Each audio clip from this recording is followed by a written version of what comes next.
Hello, everyone. Welcome back. I am your friendly neighborhood Prax. Welcome to the channel, and it is a ttrpg Sunday with the final of our 4 Dragon Age faction one-shots. And today we get to have a whole bunch of Antivan Crows. And I'm sure nothing will go horrible for them at all, Mhm. in any way, shape, or form. But we're going to go around, let people um, say who they are and just the name of your character, because we're going to do, introductions in a hot second. Um, so why don't we start the far side of the overlay with Jesus. Welcome back. Thank you for being here. Of course, always glad to be here. As she said, I am Jesus. I'm known across the interwebs as Arvandus, doing Arvandusy things. And today I'm playing Sarel. Indeed, indeed. And then next to Jesus on the overlay, we have Pope. Welcome back, Pope. Thank you for being here. Oh, I thank you for having me. Hey, everybody, Pope here, Pope World Build on the internets. Back with this fantastic crew playing Asala. Uh, Looking forward to seeing what happens to us all. And then last but never least, welcome in, Hawkeye. We appreciate you being here. Hey, honor and a privilege as always to be here, Prex. I am Hawkeye, or Kentucky Hawkeye, and I will be portraying Novar Xanatrone. Mm-hmm. Mm-hmm. So, some quick orders of business. First of all, I promised you a thing last week. I promised you new merch, and I got half of it up.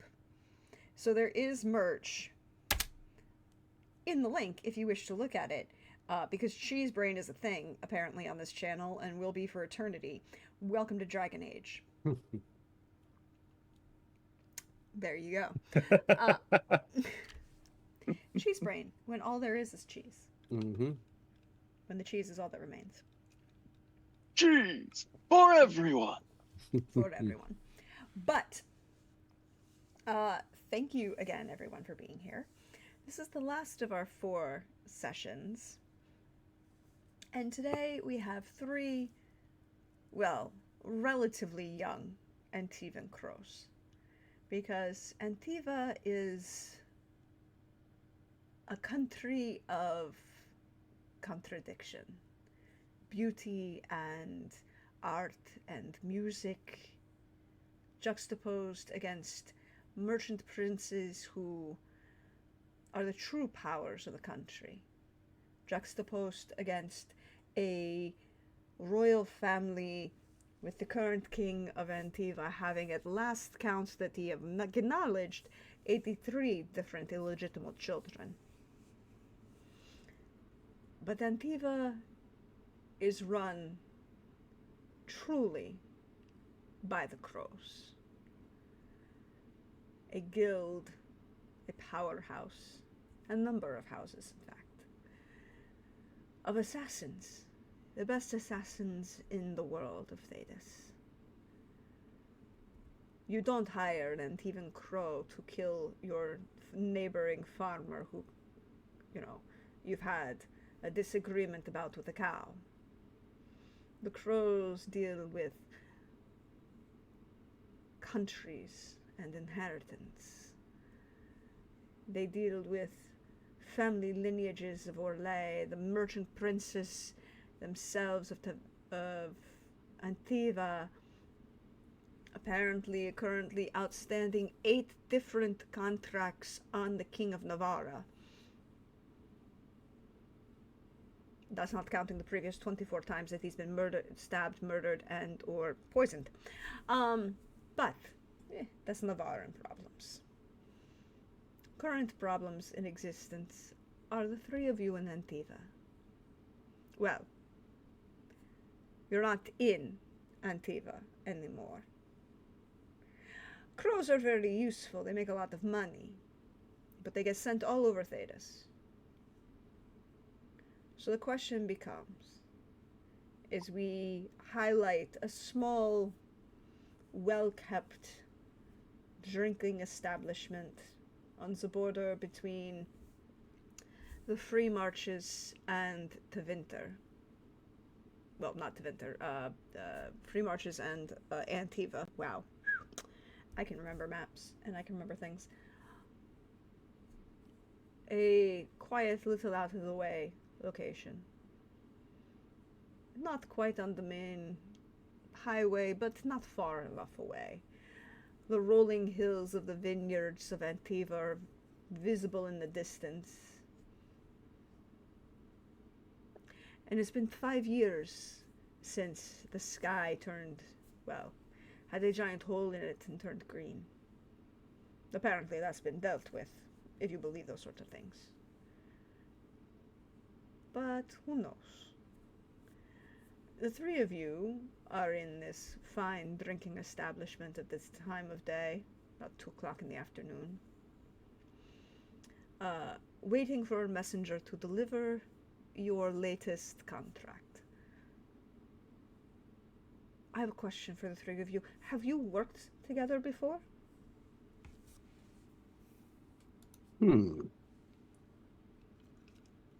I'll leave it up to you guys. I don't think Asala has worked with you two yet. Mm-hmm. Considering Maybe the two of us have, but Asala is Yeah. a new member of the group. Oh, that works. I think that fits. Okay. I guess the next question I have for all of you, fine members, as you are, of House Aranai. House Aranai, by the way, is the head of House Aranai, the guild master, is the 8th Talon. You've had an unfortunate bad luck in House Aranai. You've had to go through 6 8th Talons in the last 10 years. Mm-hmm.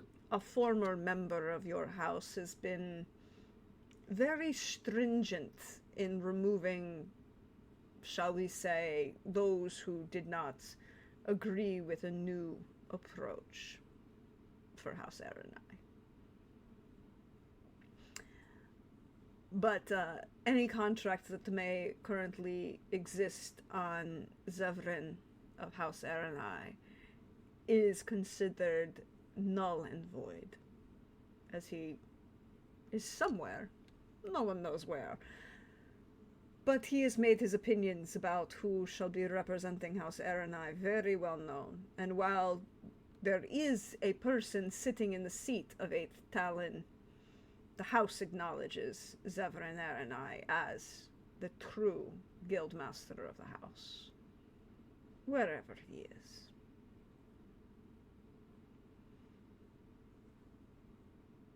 So,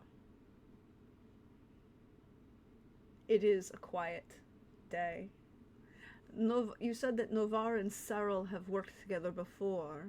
Mm-hmm. What does Saril look like in this bar? Well, Sorel in this bar, yeah, so no problem. Sorel in this bar is actually not sitting down in a quiet corner. He's actually behind the bar, making some drinks, convincing the bartender behind him that it's a quaint town, but you're not really using your stuff effectively. It's you have a couple of liquors you're not even opening up. If you mix it this way, you can make some great alcohol. Let me show you. And he starts brewing some stuff together to just start giving out to people for an with a increased price, with 10% given to me for showing him how to make these drinks. Okay, so this is going to be the actual first roll of this game is going to be communication.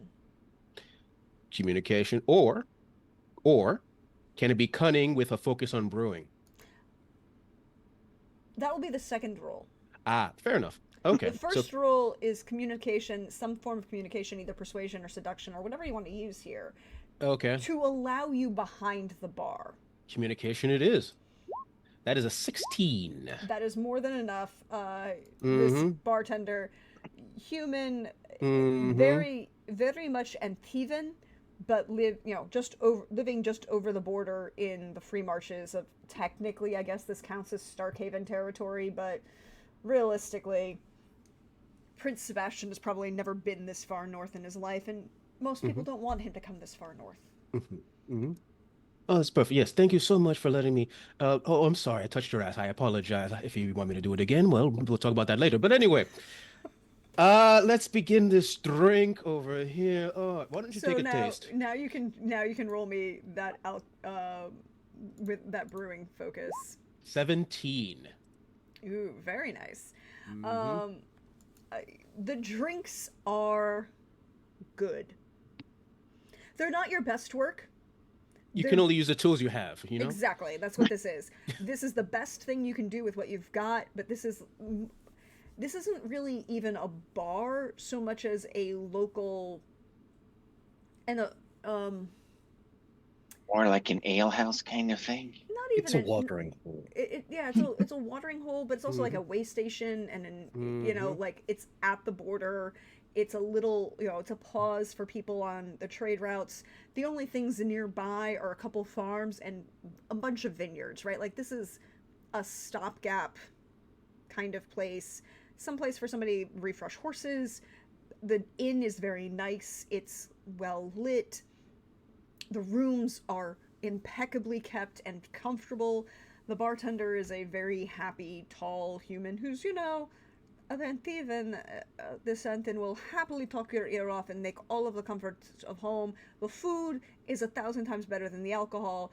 The wine is decent, but he's not really Mm-hmm. worrying about the alcohol so much at the moment. Sad, but state of affairs. That's fine. It's fine. Um, so Cyril is behind the bar, but what does Cyril look like? Oh, right, yes. Saro is a tallish, tan-skinned elf, long pointed ears, hair actually cut relatively short to his head. Uh, uh, lithe build with heavy leathers upon his body. Mm-hmm. Mm-hmm. Very important question for all the people at home. Any face tattoos? None. Ah, good to know. Um, but where do we find, as the camera pans away from the drinks that are being offered and appreciated by the, few patrons that are in here at 2 o'clock in the afternoon, um, to find Novar? Where do we find Novar? Novar is probably sitting at a table. He's not necessarily hiding in the shadows or anything like that. He's more shaking his head as he's watching Cyril having to show off once again to show that he's knows better than the people behind the bar making this stuff. He's always got to show off that he thinks he knows more what he does. And otherwise, I'm just sitting there just keeping an eye out on everything around us. Oh, so that sounds like a perception. One perception coming up. With Ooh. indeed. Uh, and the are you? Do you have any focuses that would be useful here, or just? Just military lore and bargaining. I don't think either of those would necessarily fill in for something like No, this. no, not really. Uh, Again, 14. It's Sorrel is making himself known behind the bar. The bartender is in comfortable with this. He's not offended. Everybody's having a good time. Everybody who's currently in the bar looks like a local. Um, except for your newest of companions, who would be Isala. Mhm. Where do we find Isala? Um, Probably near the entrance, chatting up whatever cute person he can find. Um, he is well dressed in blue leathers, uh, very well tailored. He has a uh, bright uh, ash cane that has a obsidian polished carved raven's head for the handle. Mm-hmm. Um, want you to picture a 6'6" Nicholas Braun before the horns. His skin is purple, though he is of the ash. Hi, welcome to the Talvashoth. We appreciate them. Nice. Okay. Um.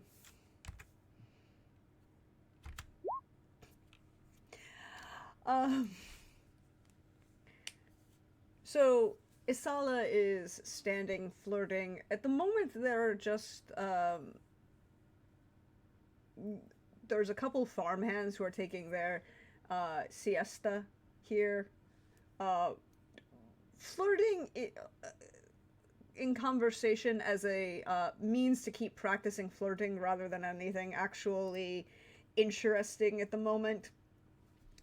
Um, you know, I get basically, bored easily. yeah, basically, whatever happens when a bunch of Italians get together, it's not actually flirting, but it's just communication, right? Mm-hmm. Um, flirting occurs. It Mm-hmm. happens. That doesn't necessarily mean that anything after flirting is expected, right? Mm-hmm. Um, can I get all three of you to roll me a perception? Moment. Hmm. 14. Can I take some points from my previous one and move them down? Unfortunately not. But, nobody's botched yet. Mm-hmm. We've come close. Mm-hmm. Yeah. Mm-hmm. No, not trip ones, but Mm-hmm. very close. That's my job. Don't take it. There is as Isala is flirting with a couple of these, slightly taller humans that are definitely farm boys, right? Like there's an entire aesthetic of people who are muscular because of heavy labor involved in farming by hand versus people who are just bodybuilders. Not that there's anything wrong with people who are professional bodybuilders and compete, but those are not the same kind of strong, right? And as you're kind of doing this, and Sorel is entertaining like the one or two people who are here for lunch, and the bartender. The bartender is an older human gentleman, running that age somewhere between 40 and 70, Mm-hmm. of indeterminate age, like dark black hair but shot with silver and gray, looking very distinguished, and a body type of someone who was a little, that musculature, who's gone a little bit softer, but not quite because he still has to move his own kegs himself, right? But he's a gregarious individual who is quite enjoying your entertainment and communication. And Novar, where you're seated at the table, one of the waitresses, barmaids, drops a plate of basically antipasto, meats, cheeses, giardineria, which is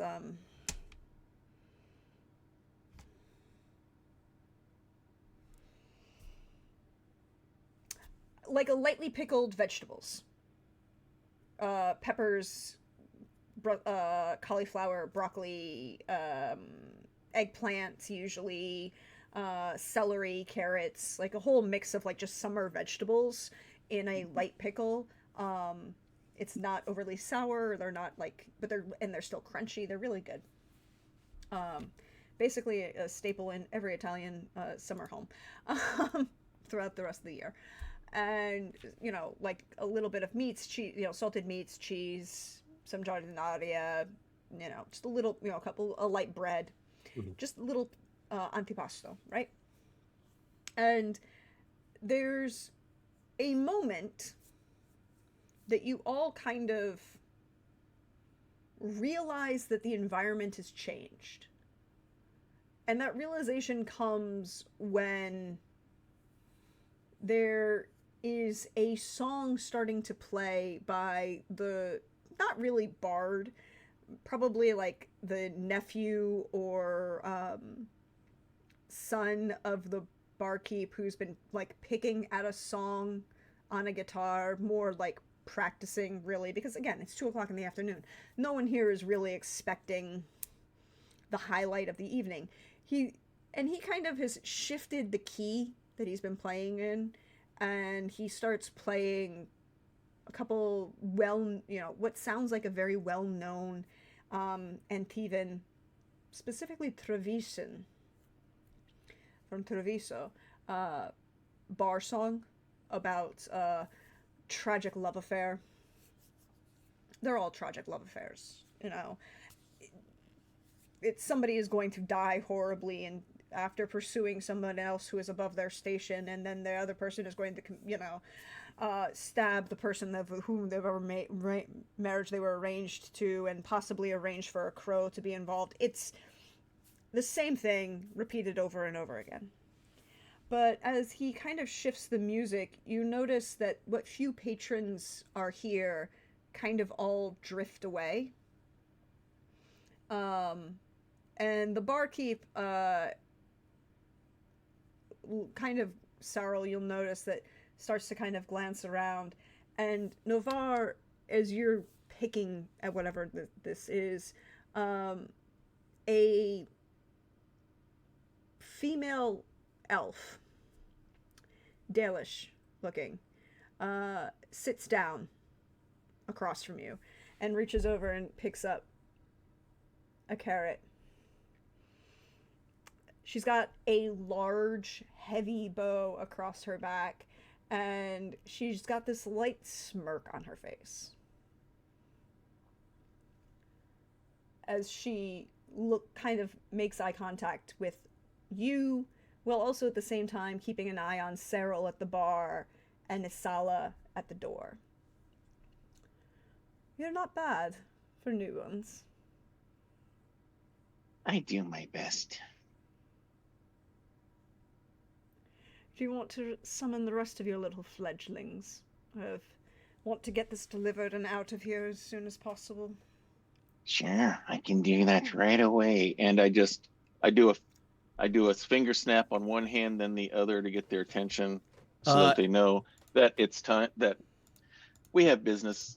We have business. Excuse me. Right before that happened, you see an image of Sarah's. So and my finger is on the back of the older man's head. So I've never, had someone with as much experience as you, and I'm sure you've learned a lot of. Oh, sorry, I must go, but I'll be right back. And I walk around. You crows say the same thing all the time, and you never But we always come back.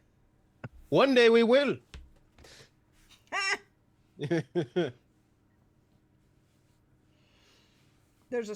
He takes it in good fun. Yeah.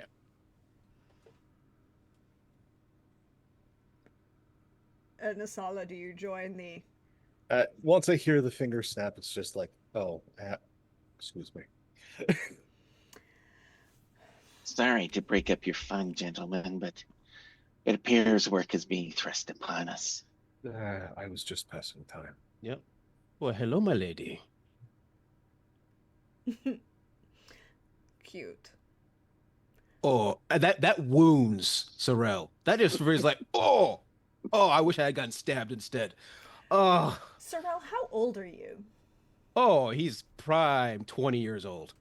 Like, he is young. But he's really good and talented at what he does, but he is young, and he's a 20-year-old horny dude. Yeah. All the arrogance you can think of. She looks at you, and you can tell she is a Dalish elf with very distinctive face tattoos, or Vaseline. And her clothing is mostly browns and greens, but there's this hint of, like, Antivan design, kind of mixed with Orlesian design. It's the most functional and practical for someone who wants to kill people efficiently from a distance that you have ever seen. Mm-hmm. It's like, she doesn't really care about fashion, but you can tell that the fashion that she employs is, even without this role, is useful. She is also that kind of indeterminate age for a woman between the age of 30 and 50. And she's just like, You're cute, but not. Bernadette Peters the elf. I got it. Mhm. I look at her as like, in turn, I go like, I can learn so much from her, and also about fashion as well. Mhm. Les Burnett. Bernadette Peters, for a number of decades there, was of an indeterminate age. True, but picture less Bernadette Peters and more Sophia Loren. Okay, you might have to excuse me, but sure. Sorry, I need to go for reasons. Yeah, that level of Sophia Loren, Mhm. just attractive, unaging. And the whole presence and everything. Hmm. But it's that level of all three of you realize in that moment that she has that level of presence, but none of you noticed her until she sat down across from Navarre. Oh. Okay. Don't fuck with her. Gotcha. This isn't my first time being Batman. No, yeah. Every Fair. Antivan Crows has been Batman at least once. Once every, especially if you're young, once a month. Just, I feels like the older one generation just wants to show off. Look It's at part me. of I the come out of nowhere. You didn't it, see me coming or leaving. it's Just part stay of the off it. hazing process. We all have to go through it. True. Yep. There is a level of hazing involved in that, but there's also a level of she just is that good, and Yeah, you didn't true, notice her. true. So,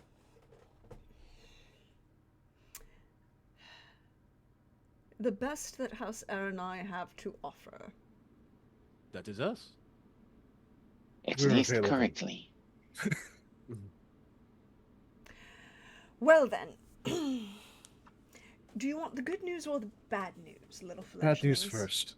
Bad news always first. Let's get the bad news out of the way first. That way we have at least something to look forward to. What they said. You get to go to Kirkwall. That's And That's that's bad news. That's the bad that's news. definitely bad news. That is No, definitely that is bad news. very bad news. That is very bad news. Yes. But good news is You don't have to stay there until after you kill a few people. A few. A few. So, a not few a more than singular one. target. Sounds intriguing. Well, besides the fact we need to go to Kirkwall, everything else is fine, I guess. It could be worse. You could be going to Starkhaven. Ooh, don't put that idea in anyone's head.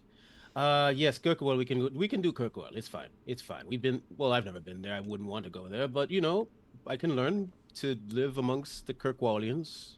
You're not going to like him. Probably. Oh, you've been to Kirkwall? Most of my training has been targets on Kirby. Ah, right, At least we've got one insider, so to speak. Mm-hmm. So, our targets. And she gestures with an offhand and smiles, and with her right hand she gestures and smiles, and with a left hand it's almost like she's dealing poker cards, and 3 envelopes appear, just kind of slide across the table one to each of you. Mm-hmm. I grab it. I'll take the one in front of me. Certain individuals have offended the good Master Tethras. Mm-hmm. Mm-hmm. Ah, I see. Mm-hmm. To the point that he's letting us deal with the problem. Must have been rather offensive. There were certain terminology used that encourage. Usually he can smile and nod these things away, but apparently somebody's decided to start buying publishing houses, and that upsets him. You never go after the businesses. Words are nothing. Words are air, but going after a person's businesses, that's bad. That is bad. Indeed. So, 3 targets, all nominally from Orlais. Transplants after the Inquisition broke up. Mm-hmm. The Inquisitor doesn't really care what happens to them. Lord Tethras would prefer them not be breathing and is willing to pay our rates, even the adjusted one. Even the adjusted one. There So wasn't it's Kirk- not a matter of how, it's just if and when. Get in, get them dead, get out. There are going to be a few boats that are tied up in a couple of smugglers' caves outside the city if you ever get an opportunity to need them escape. But otherwise, have fun, gentlemen. Consider myself fund. Fun. I got to work on that one. I really got to work on that. Oh, I apologize. That was really bad. Anyway, Before you mission leave, accomplished. One last question. This is more considering how I am. How loud and how much arson are we allowed to commit? Well, it is the publishing house that nominally publishes Lord Tethras's books, so... Less arson. Got it. Private enterprise and homes go after. The publishing house itself, well, I think a couple of manuscripts are still inside, so... Mm-hmm. So I need to be careful about what I do. Okay. Apparently Lady Pendergast is very concerned about the next volume of a romance. Not another one. I mean, I gotta say, some of them are pretty good. It's really spicy. Whoever wrote it, has a lot of experience. Also, they sell well. So True, very true. That's true. I learned one or two techniques from the book, I gotta say. thank you. There's a legitimate pause where on her face she's like, okay. Yep. There's one actually. Oh, I should play it. There's one called the Kirkwall. I can explain it if you want. No, I'm quite content in Oh, my okay. relationships. Okay. All right. No problem. But if you ever want to learn about the Kirkwall, let me know. I took many a notes. Darling, he thinks he can compete. And she kind of turns over your shoulder, and you realize that there's another figure in this bar. You two are really good. Did not even see you come in. Oh, I have so much to learn. Yes, you do. You can roll, any one of you can roll either some sort of lore. Oof. Would military lore fall in this, or is that the wrong kind of lore? Just because that's the one I've got. Military lore could work. It's not going to get you the same amount of information. Yeah, Okay, I have no lore period. Should I bother rolling? Yeah, I have many focuses. They're not in lore. Mm-hmm. Prax, you're not talking. Yeah. You went mute. Yep. Sorry, I muted can't myself so hear I you. wasn't coughing in your ear. You can Yeah. roll any sort of cunning you wish. Okay. All right. 13. 20 with 6 stunt points. God damn. Apparently I know this man. You do know this man. He's You met her at very a- distinctive, Isala. He's really distinctive. He's about just under 6 foot, blonde, has face tattoos and really pointy ears. Oh no. Ah, Oh no. if you will permit me, Go for it. there is just this not like doesn't quite follow the woman's gaze just enough to get like that side glance of I know that outline, Mm-hmm. and now like turning back but just gently waving in the distance like this Mm-hmm. Yep. As she and does going and just like stage whispering to Sarl, your best hope is to backpedal quick. that, right before she says that, I see the figure. Right before she goes, like, well, hello there, sexy. Daryl, when will you ever learn to stay in your lane? And this male elf saunters forward and hip checks the table and like just leans forward, so he's kind of like half leaning over her shoulder and then half leaning towards you. It's like, you can consider this your final exam, fledglings. One, I will definitely, and then she tells us like, I will pass very well. Yes, I will. I will. Oh, hello, hello. Ah, Sorrel is used to, at least in his mind, being in control of the situation. This is outside of his comfort zone. He's like, oh, I didn't mean sex. I mean, you are sexy. You're very, but I didn't mean to imply. Uh, hmm, I'm gonna shut up now. Sorry. Daryl, there's sometimes you need to learn to mix drinks. There's sometimes you need to learn to just sip it quietly. And Sorrel just starts sipping the drink quietly, but realizes this is just regular ale and just spits it back out into the drink. This is really bad, and puts it back down. And the two of them just kind of like cock their heads at you. Zevran stands, stretches, lets his left hand linger across the back of her neck in the like very tight braid that she's got, smiles, and then saunters out the door. And the door, you realize that he opened at some point while you were talking to this woman, this female elf that you has never given you a name. Doesn't need to. But with a 20, Isala, Yeah. you are pretty sure that this should be Varisa, who has been like her name has been connected with Zevran for the last 8 years with the Inquisition. Yeah, it's a 20 with 6 stunt points. Like, Yeah. just give me everything. Yeah, with 6 stun points. She is you know that she was recruited by the Inquisition to do a particular job, and that's where she met Zevran. She's not an Antivan Crow. She is just everyone calls her just the Hunter. She is literally just a Dalish hunter with as high a body count as Zevran's. Mm-hmm.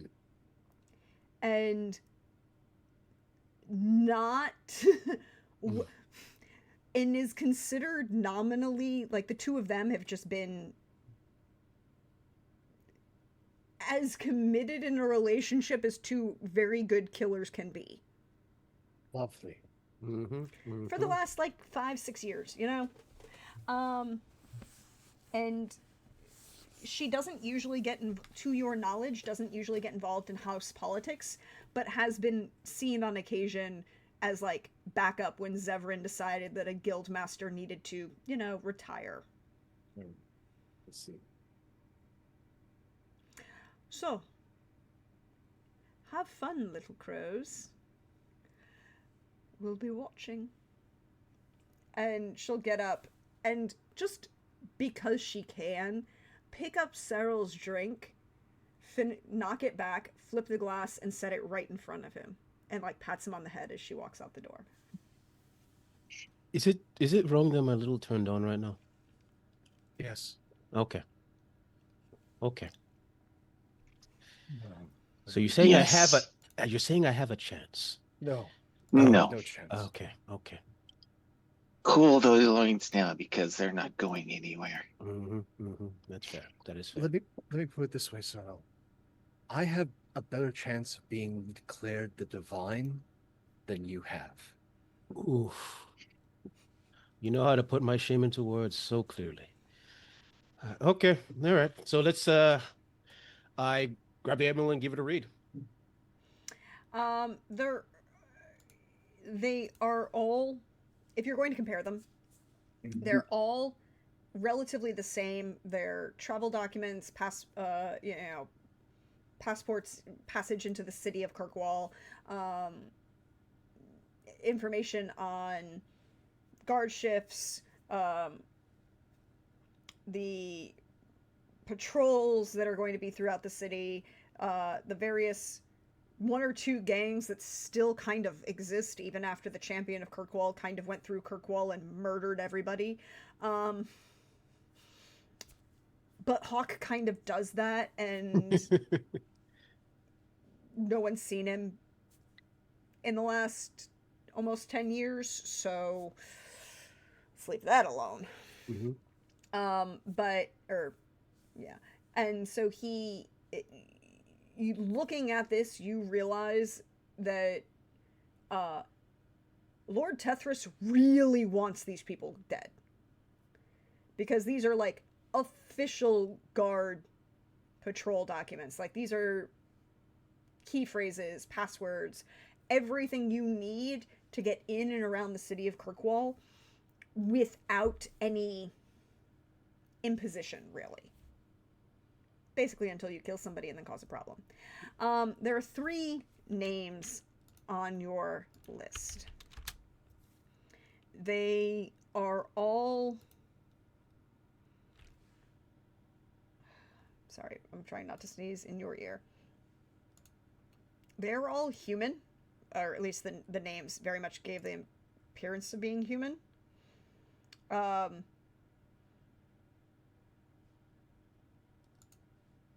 try not to sneeze in your ear.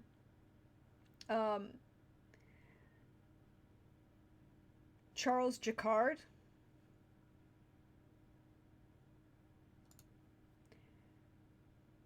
Landrich Stranger.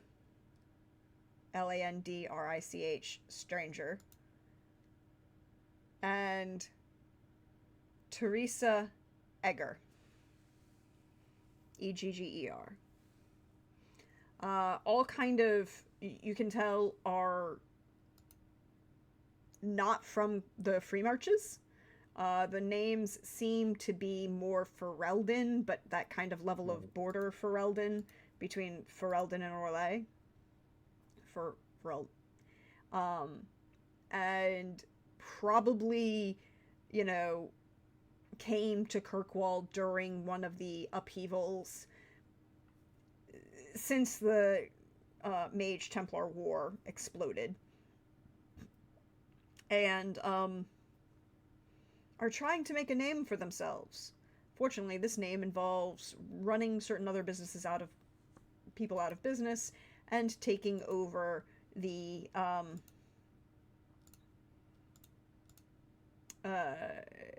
publishing house that publishes the works of Lord Varric Tethris, the current Viscount of Kirkwall. So, so they couldn't make it in Orlais, and now making trouble in Kirkwall. Mm-hmm. That is wise. That is So very it wise. appears. They failed at the game, so they're playing it. Mm-hmm.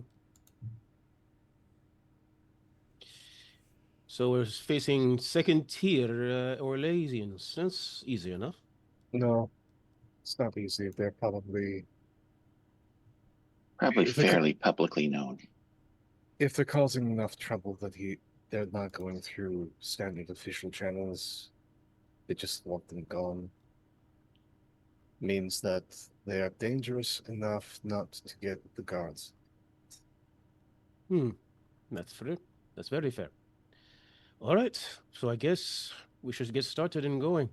Do we leave today or maybe take a nightcap? The sooner we get it done, the sooner we don't have to be in Kirkwall.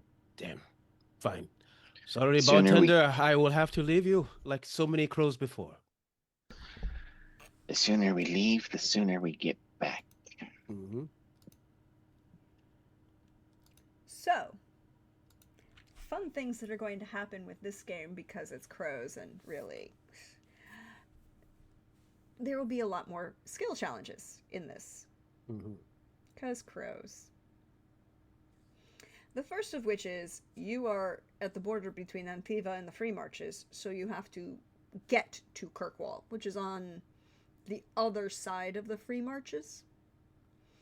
A good few hundred miles. So how are you going to do so? Well, Well, I must can I assume there's, caravans that go across the free marches, maybe like a merchant's caravan Oh yeah, from one all the side? time. Yep. Okay. I mean, easy enough, I think, to maybe just, ride on one, maybe as security, maybe just making believe we're, fellow merchants. Up to you guys how you want to handle this. It's best to mercenary ourselves out to secure the full caravan. All right. Yeah. Mhm. Sounds good plan. Yeah. Mercenaries for a caravan Yeah. heading in general Mhm. direction. Probably the best bet. Yes. Hmm. Very well. Considering the sheer diversity of us, it's an easier story. Fair enough. So this leads to my next question then. Uh, would you be so? Who is convincing the caravan to take you on? That would be me. Unless there's any objection. No. And again, my speech skills are very honed to a very specific end. Mm-hmm. All right. And should you fail, then I can try and apply my training. Mm-hmm. Mm-hmm. Mm-hmm. So yes, Sarel shall find a caravan, a merchant man or woman or person, getting in the general direction of where do we need to go. Kirkwall. Mhm. So Sorry. can each of you roll me a D100? Because we're going to use Sure. luck rules to see what kind of caravan is available for you. D100. All right. Oof. 42. The answer to life and everything. Mhm. That 94 doesn't help you, but there No. is a small merchant caravan going in the direction of Antivan wines, mostly Antivan red, towards Kirkwall. They will make a stop in Starkhaven on their way to Kirkwall, Makes sense. just because of where everybody is on the map. Also, could stop over to rest the horses, get feed, etc. Mhm. Yeah. It's going to take like 3 or 4 days to get between where you are and where the city of Kirkwall. It's not the worst caravan trip. You're already in technically the free marches over the border. You're just like on the other side of it. So there is a small merchant caravan, like basically the local vineyards around the bar that you were stopping in, that are getting together and sending like 3 or 4 wagons of wine to Kirkwall, specifically for the table of the Viscount. Which is hilarious because we all know that Varric hates Antivan red. For reasons that are become apparent, apparently, in Dragon Age Inquisition. Full of useless knowledge. But, Mhm. so there is a caravan available. Who is going to try and negotiate with the older woman who is this merchant and caravan master? As she is no fucks left to give. Mhm. My lady. Hello, my lady. I'm just interested in wondering if you need some extra security for your caravan. We seem to be heading in a general direction, and well, it seems like you could use some extra hands in case things get hairy. Mm. I could always use help, Mm-hmm. but are you actually worth my money? My lady, look at me. Look at my form, my muscles, used for defending myself and beautiful ladies like yourself. I and my companions over there are quite skilled in the art of war, and in this case, the art of protection. Hmm.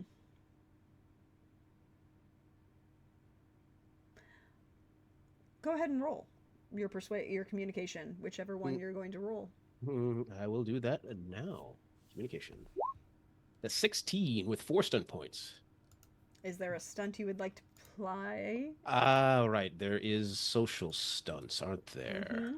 I forgot about those. Exploration, role-playing stunts. There we go. Let's see, 4 points. Uh,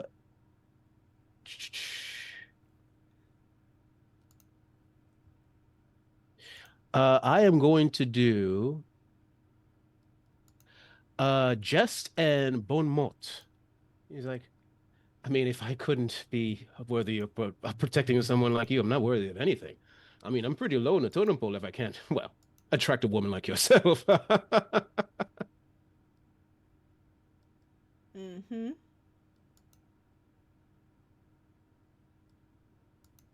So, what stunt was that? Sorry. Oh, sorry. Let me go back. On Mott. Yeah, Bon Mot and also Jess. I'm just trying to make her laugh. Oh, okay.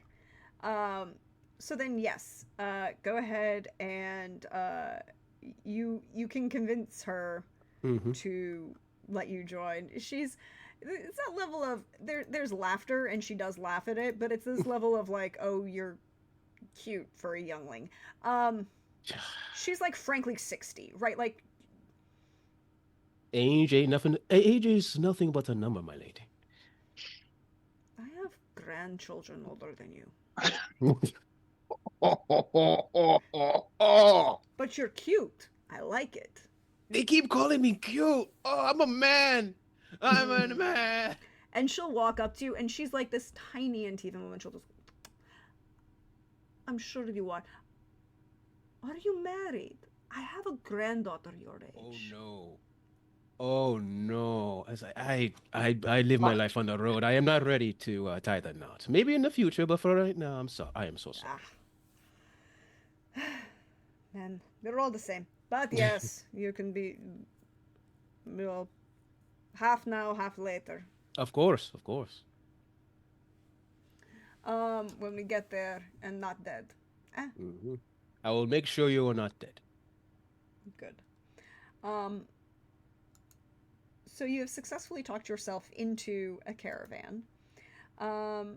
You're just going down the roadway, so you aren't going to necessarily have to navigate, like, searching, or any of that stuff. Is that there? Okay. That was something being weird. Okay.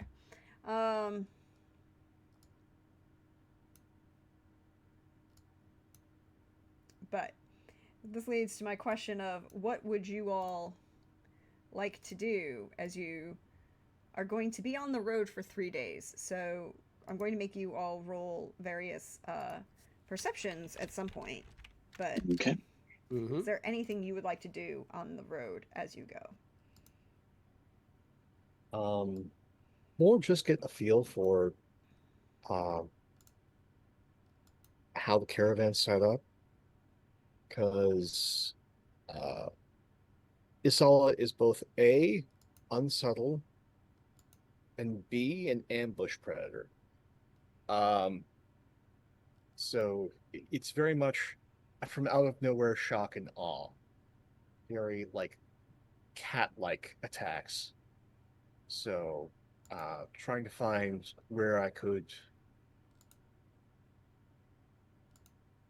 whether I can hide myself within the caravan, or do I need to stay at the fringes in order to get the best jump on any potential threats. Mm-hmm. So you could roll me. Is there like what do you, cunning of some sort? I was just thinking of using my own knowledge of stealth to just try and like Okay. scout. So you can use your dex stealth then, yes. 19 with 4 stun points. So a bunch of these wagons are like tarped over. They're not like what we would consider covered wagons, but their tarps are stretched over the large barrels of wine and the cases of bottles of wine. I would like to use the exploration stunt, the Yep. upper hand. Yep. So you So, can hide yourself. so should we roll initiative, I get a +3. Mm-hmm. Yep. And I will, and usually that only works for a scene, but I will carry this over for the entire time until you get to Kirkwall. It makes sense to me. So there are a number of places like you can hide amongst the, well, various locations. Some of them are more comfortable. Some of them are very much less comfortable for a person of your stature. Hey, I heard being able to hide under tarps and wagons so they can't pay attention to whether or not I am awake or asleep. This is the best play. There we go. Mm-hmm.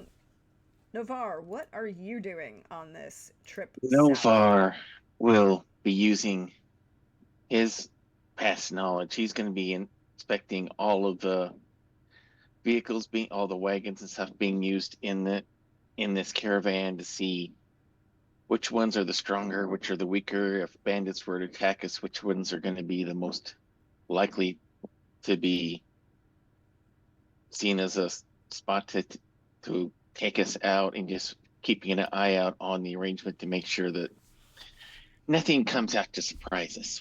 The only person I want to be surprised with is where Sala comes out of, not where anybody else does. Sure, you can roll me. Would I be able to do military lore Yeah, for that? I'd take military lore for that.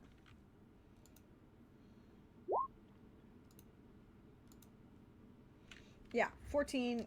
Like Isala, there are a number of places you can hide, and you can evaluate the wagons themselves. They're very sturdy, kind of independent axle wagons, so they've got a spring suspension, which is better because that means that they're less likely to break if they hit something. The current, like the drovers, the drivers of these wagons are all human, relative, in that between 25 and 30, not trained warriors or killers of any variety, but each of them has a crossbow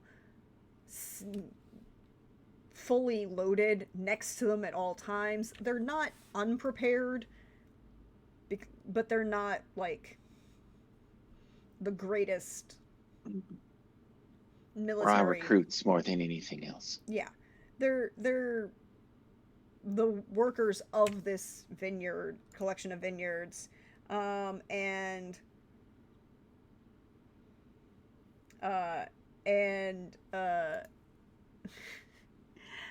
they're they're used to shifting heavy barrels full of wine, crates of glass bottles of wine, and maybe running off predator wildlife. Mm-hmm. Also, everybody in Thetis has had at some point some story involving Darkspawn, even if they haven't necessarily seen one in themselves in a couple of generations. There's always my grandfather used to tell me kind of stories about Darkspawn, and with that comes the knowledge that to be prepared, right? To mm-hmm. have this level of farmer training, kind of what they have. Yeah. But they would not be. These are not guys who would stand, even against fully armed bandits, which is why the caravan driver, hired you all. Mm-hmm. Yeah. And then for the stunt points, I will put in object of your attention. Bonus for further tests to examine or perceive as we go along, just to keep an eye out in case something strange happens. Always good. So.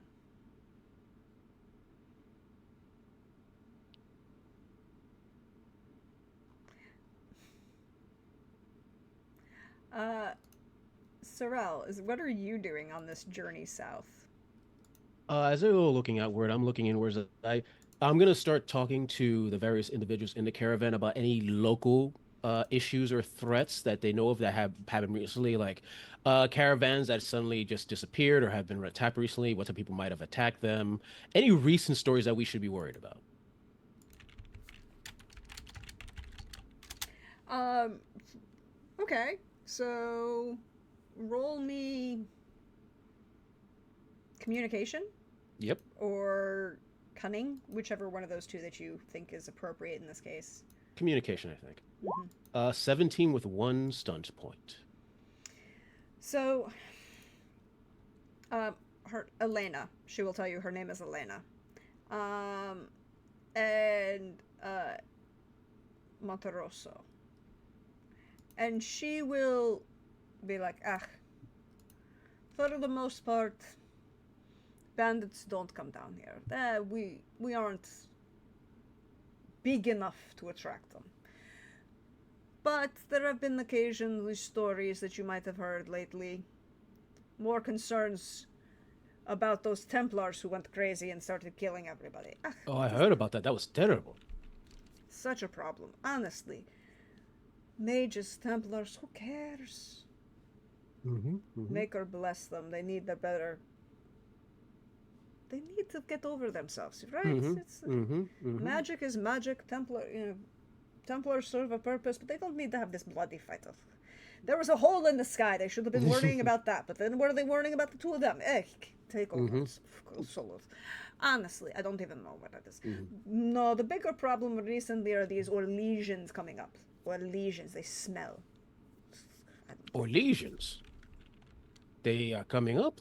But you think what? There's plans? Well, They're since doing the thing? emperor, since the empress got along with her brother, cousin, whatever the two of them were, Gaspard, and the whole Civil War thing ended, I don't know. And the rumors of her with that elven woman as her lover, could have been true. Who knows? Would have been interesting. Eh. I would have preferred if she actually had a lover to. Honestly, it feels like the Orlesians keep talking about this game that they play, but they don't ever actually have any fun with it. Yeah, it's like one of those games that you what do they call that's the higher ups call it the sunk cost fallacy, where they just keep playing the game and we call it a game like, oh, this has a purpose because we just been doing it for so long we can't stop. You understand? I honestly, it makes no sense to me. They spend much time with this and with that, and worrying about who's doing what, and the mask thing. What is with the mask thing? I understand when the crows wear masks, that makes sense. But this thing about like, oh, I'm a noble, I'm going to wear this fancy, it's gaudy, it's tacky, it's so tacky. And there's no purpose. Everyone knows who's behind the mask. So why wear the mask in the first place? Ugh. Oh, it's as a mystique. There's no mystique there. We know who you are. You are Stefana. We've known you since we were kids. A little mask that covers the eyes does nothing. It makes no sense. But what do I know? I'm a simple purveyor of fine wines. But Yeah. no, they keep coming up here, and they seem to be that Sebastian from Starkhaven. He keeps inviting them. Since that Vivian, they become from Divine. Apparently, there's bonding. But what do I know? I don't go to Starkhaven. It smells worse than Kirkwall. That is surprising. I've heard Kirkwall smells really bad. At least Varric Tethras appreciates my wine. Sebastian, if I want to pray that much, I would actually go to the Chantry, not walk through a bar. Wait. You know Varric? I'm a fan of his work. I know of Lord Tethras. No, Varric. Oh, never mind. Sorry, I apologize. I do not claim to know the Viscount of Kirkwall personally.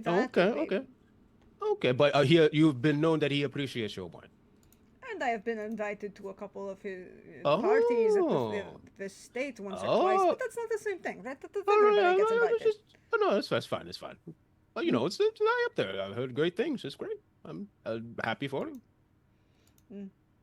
Also, a man who is that in love with his weaponry really needs to get a little bit checked.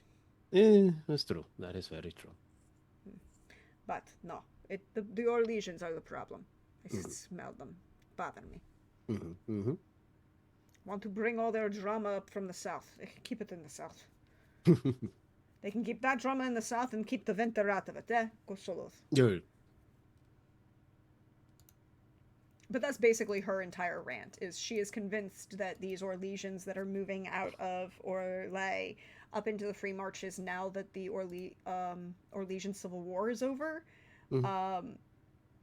And trying to buy property and trying to expand, like, Hmm. her belief is that they are trying to expand the Orlesian Empire through, just buying property on the Free Marches, or, Hmm.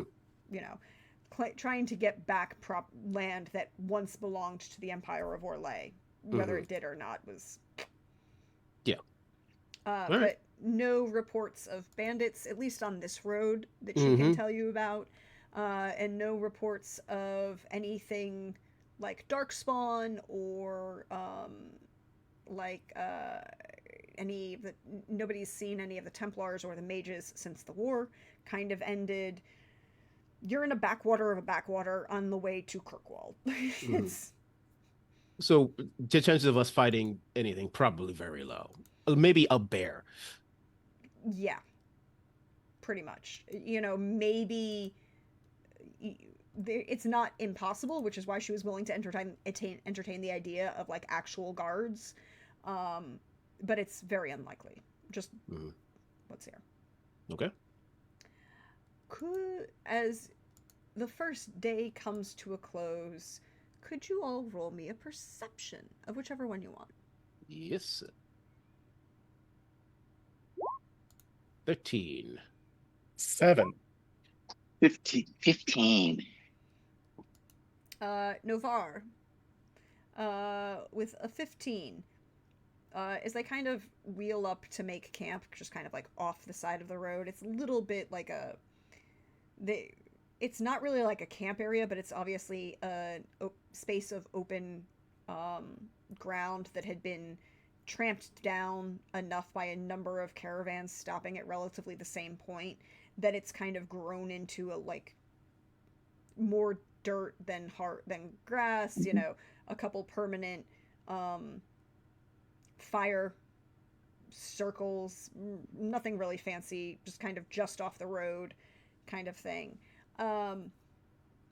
There doesn't seem to be anybody on the roadway now.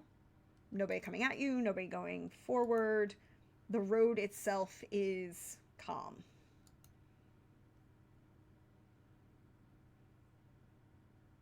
It looks like this area is fairly safe to bivouac for the night. Very well. I will help with the tents.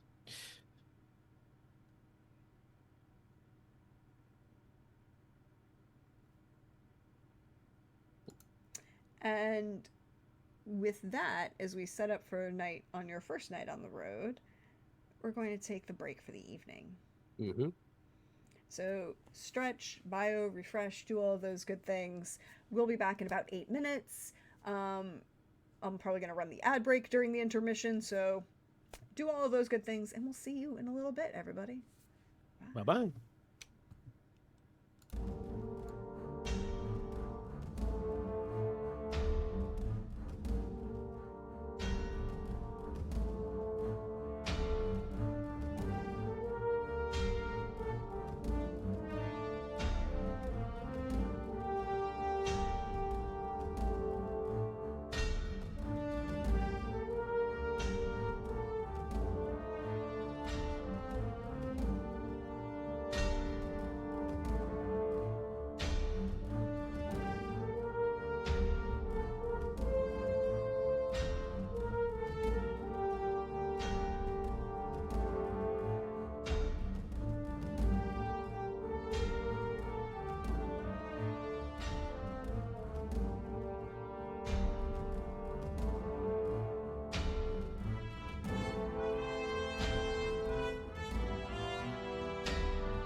Hello, everyone. Welcome back. We hope you're refreshed, stretched, bio.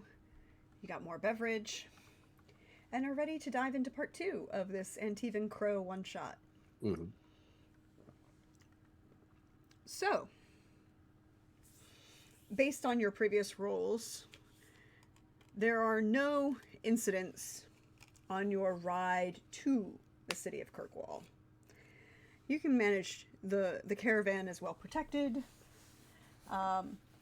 You do see what looks like to a couple large land predators, maybe like a bobcat and what looks like a bear once or twice, but they don't seem to come that close to the road, right? Like, it's a road, they know it's there. They know humanoids are there, they choose to kind of avoid it, kind of thing. Smart. Excuse me, there we go. Which leads to, as you approach the city, you can get into the city of Kirkwall very easily with the Elena and her caravan of like 3 or 4 carts of wine that go up to the Hightown district and start. And there's as the carts kind of break off and start going towards wherever she's going to sell to, looks like one of the brothels in the city, as well as the palace of the Viscount, which is where all of the public works of the city are kind of run out of. She will pay you the second half of the agreed upon sum. You know, for our purposes, it didn't really matter what that number was. It was an agreed upon sum. Mm-hmm. And leave you in Hightown.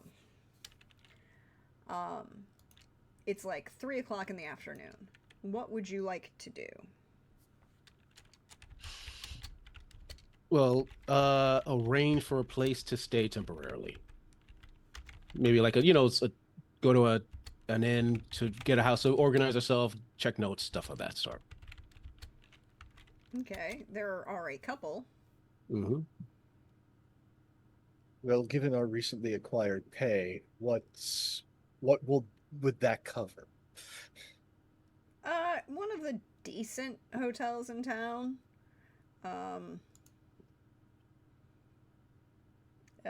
Just maybe not the Blooming Rose, but like a decent. You don't have to stay in the Hanged Man. At least one decent enough that Sorrel doesn't seem to think that he has to start making drinks for everybody. Mm-hmm. I can make drinks anywhere, but fine. Let's go. Yeah, Yeah, we find a decent, like not too expensive, like a place we can stay for at least a couple of days. the Hampton Inn of Kirkwall. Yes. Okay. Fair. You can find a relatively nice location. There's near the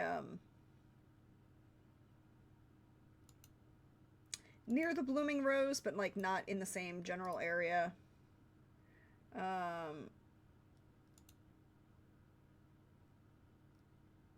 And from there you can make your way around Hightown. You know that this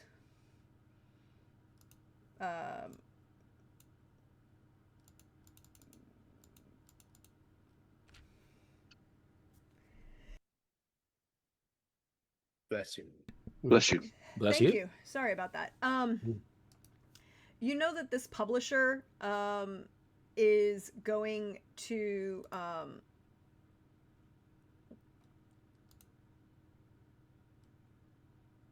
basically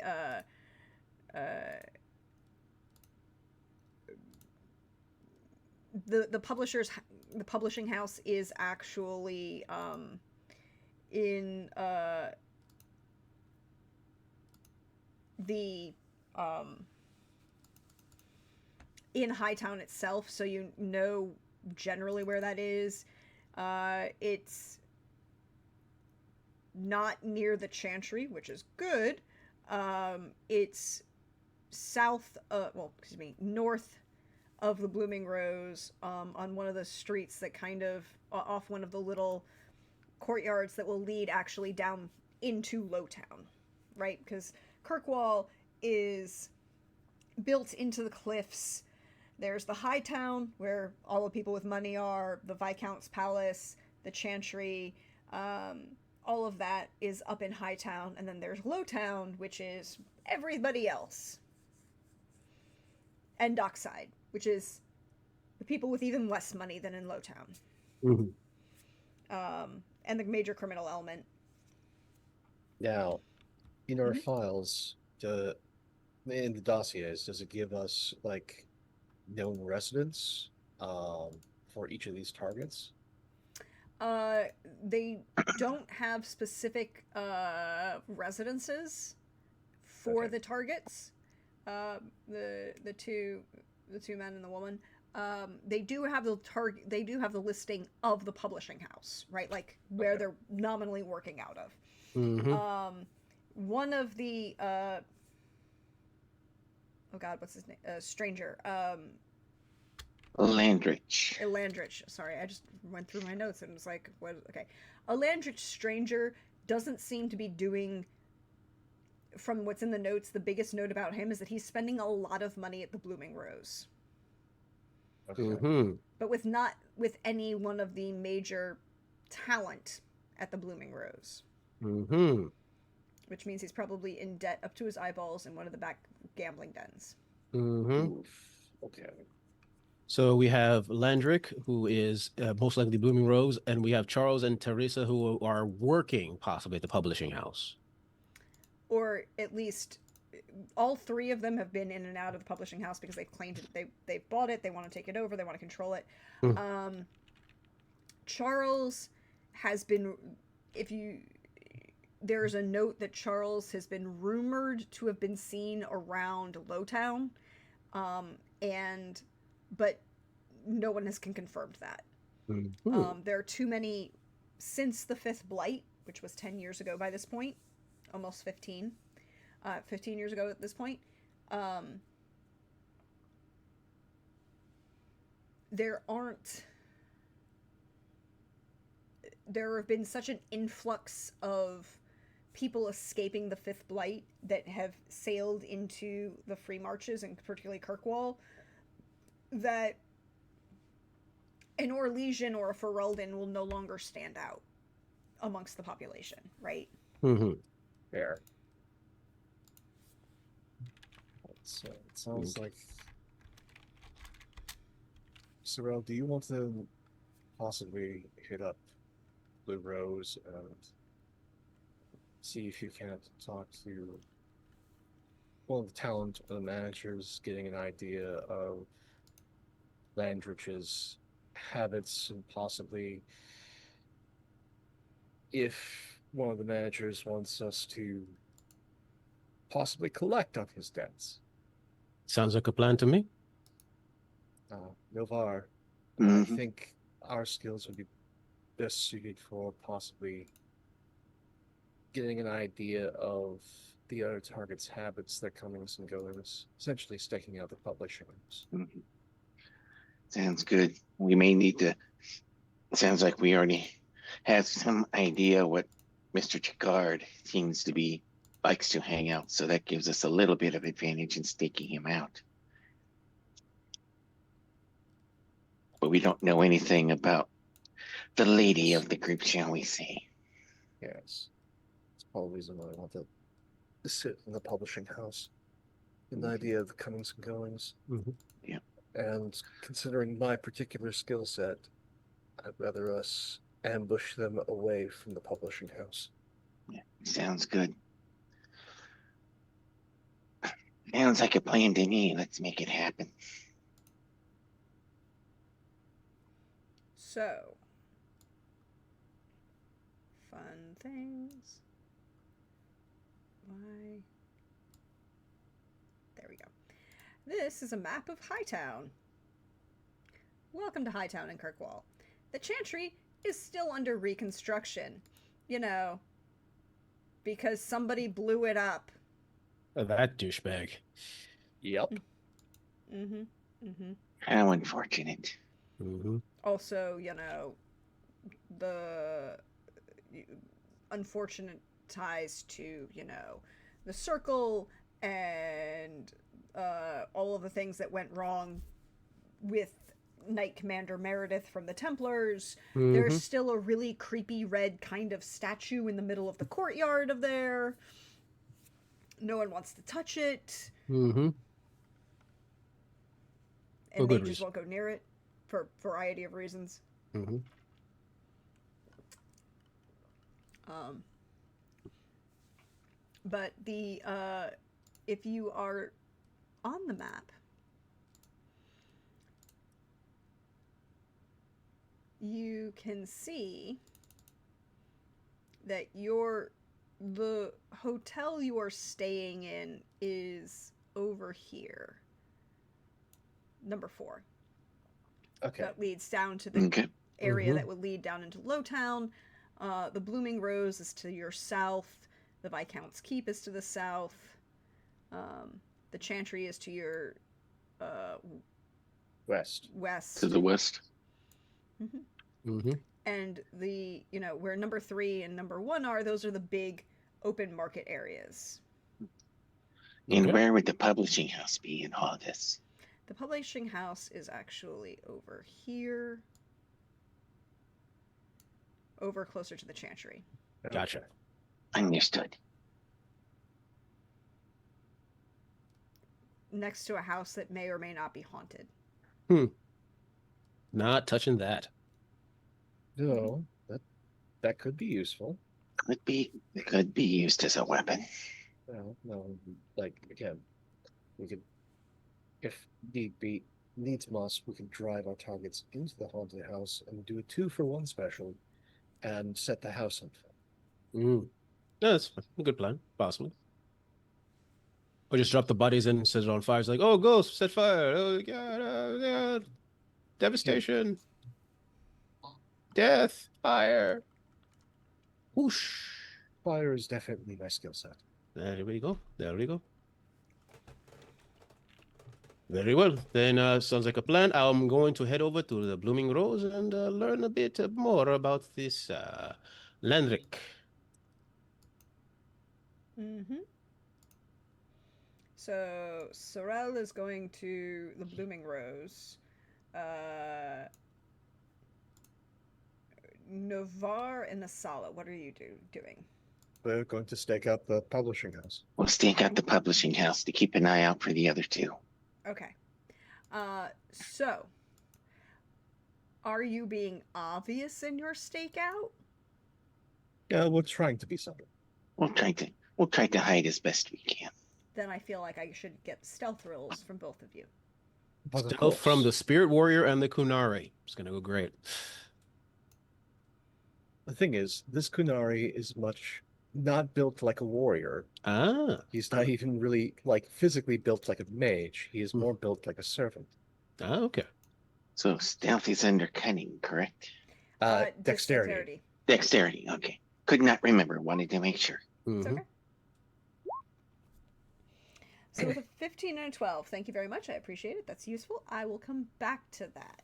Mhm. There are a bunch of places that you can kind of hide. There are a number of large statues, and there's a small, not quite cafe, but coffee shop, right? Like someone who has opened like a little qu'est-ce que c'est le mot? Boutique. Counter service kind of place. Okay. In one of the buildings off of the courtyard of the Chantry. It looks almost like it's somebody jury rigged this out of their house to take advantage So of. it's like a window and then their courtyard. Yeah, exactly. Exactly like that. Probably taking advantage of serving all of the workmen who have come to try and repair the Chantry after it got exploded. Mhm. Mhm. That sounds like the perfect place to just set up. It's Yeah. So we'll come back to what the two of you are doing in a moment. Sorrel, Mm-hmm. you're going to the Blooming Rose.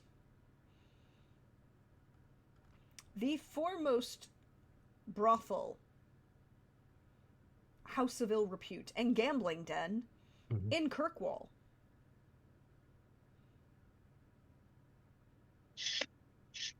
Yep. What are you doing? What you doing? Where are you going? What's the plan? Uh, well, Sorel is just gonna go inside. No, Sorel is going to take a little time, just observe it from the outside, just see who comes in and out. Maybe see if he can spy Landrick. Let's see how lucky he can get before he decides to move in. Okay. Roll me a perception then. Okay.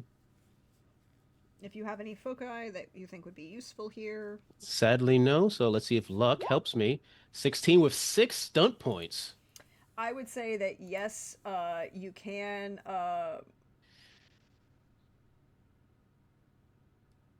set up in one of like slightly off to the side so you can watch the comings and goings. Mm. And you after a certain point you realize the Blooming Rose is such a publicly accepted establishment that at some point everyone of note and few of name make their way through the Blooming Rose. Probably most of them are not participating in any of the brothel activities, but maybe the gambling, like the high stakes gambling tables are Mm-hmm. here. This is the kind of place where people with real money would go to have those quiet conversations away from like the halls of politics, but Mm-hmm. politics actually gets done in. Um, you've seen a couple dwarves, mostly humans. Again, Kirkwall and most of the Free Marches is predominantly. uh, thank you for that, Hawkeye. I Mm-hmm. appreciate that. Um, the there is, or most of the population in Kirkwall is predominantly human. And even after the explosion of the Chantry and the rumors, just Fenris, right? Like just all of Fenris and his relationship with the champion. Um, Elves mostly still stay in the alienage, mostly for their own, not own comfort, but like any public um, tensions, racial tensions, are not as obvious. No one makes any comments about your ears, shall we say. Mm-hmm. And it is known that two of the most um, well known individuals of the Blooming Rose um, are not human, they're elven. Mm-hmm. But it is a very well known establishment that a lot of people visit. Okay. Which leads to my next question. You do have like a description and like a sketch of Eldrick, Landry. Yeah. Landrick. I was like, its name is not Emric, but I'm Yeah. I'm so tied into Veilguard right now. Mm-hmm. Um, Landrick, you with a 16, I can say that you will have seen him enter. Mm-hmm. And he's not sober when he enters, so you're not sure what he will be like when he leaves, but he was visibly intoxicated when he entered. Okay. And I then, if he goes in super drunk, I'm going to first off, I'm going to wait. If he's just there for gambling, he should be out in a couple of hours. So I'm just going to wait to see if he comes out and maybe follow him, try to follow him and see if there's a good spot to, you know. But if he takes longer than an hour, then he's probably instead of gambling, using the various facilities for facility's sake, and I might have to go in. So I depending on the situation. Okay, so we'll come back to that as you Yep. set up there. Um, But before we do, could you roll me a stealth? Sure. 15. Good to know. We'll put a pin in that, shall we Okay. say. Meanwhile, across Hightown, outside of this publishing house, next door to a building that may or may not be haunted, in the courtyard of the Chantry, drinking decent coffee. It's not Antivan, but it's acceptable. Right? Like, it's... As long as I can get some cream and some cinnamon, I can dock to this. Cream, yes. Some spices, but again, Kirkwall, not Antiva. But Maybe Kirkwall is like one of the decent nicer. dried herb, like something. Kirkwall, you can get some cinnamon. It's Kirkwall, not Antiva, but it's not the worst.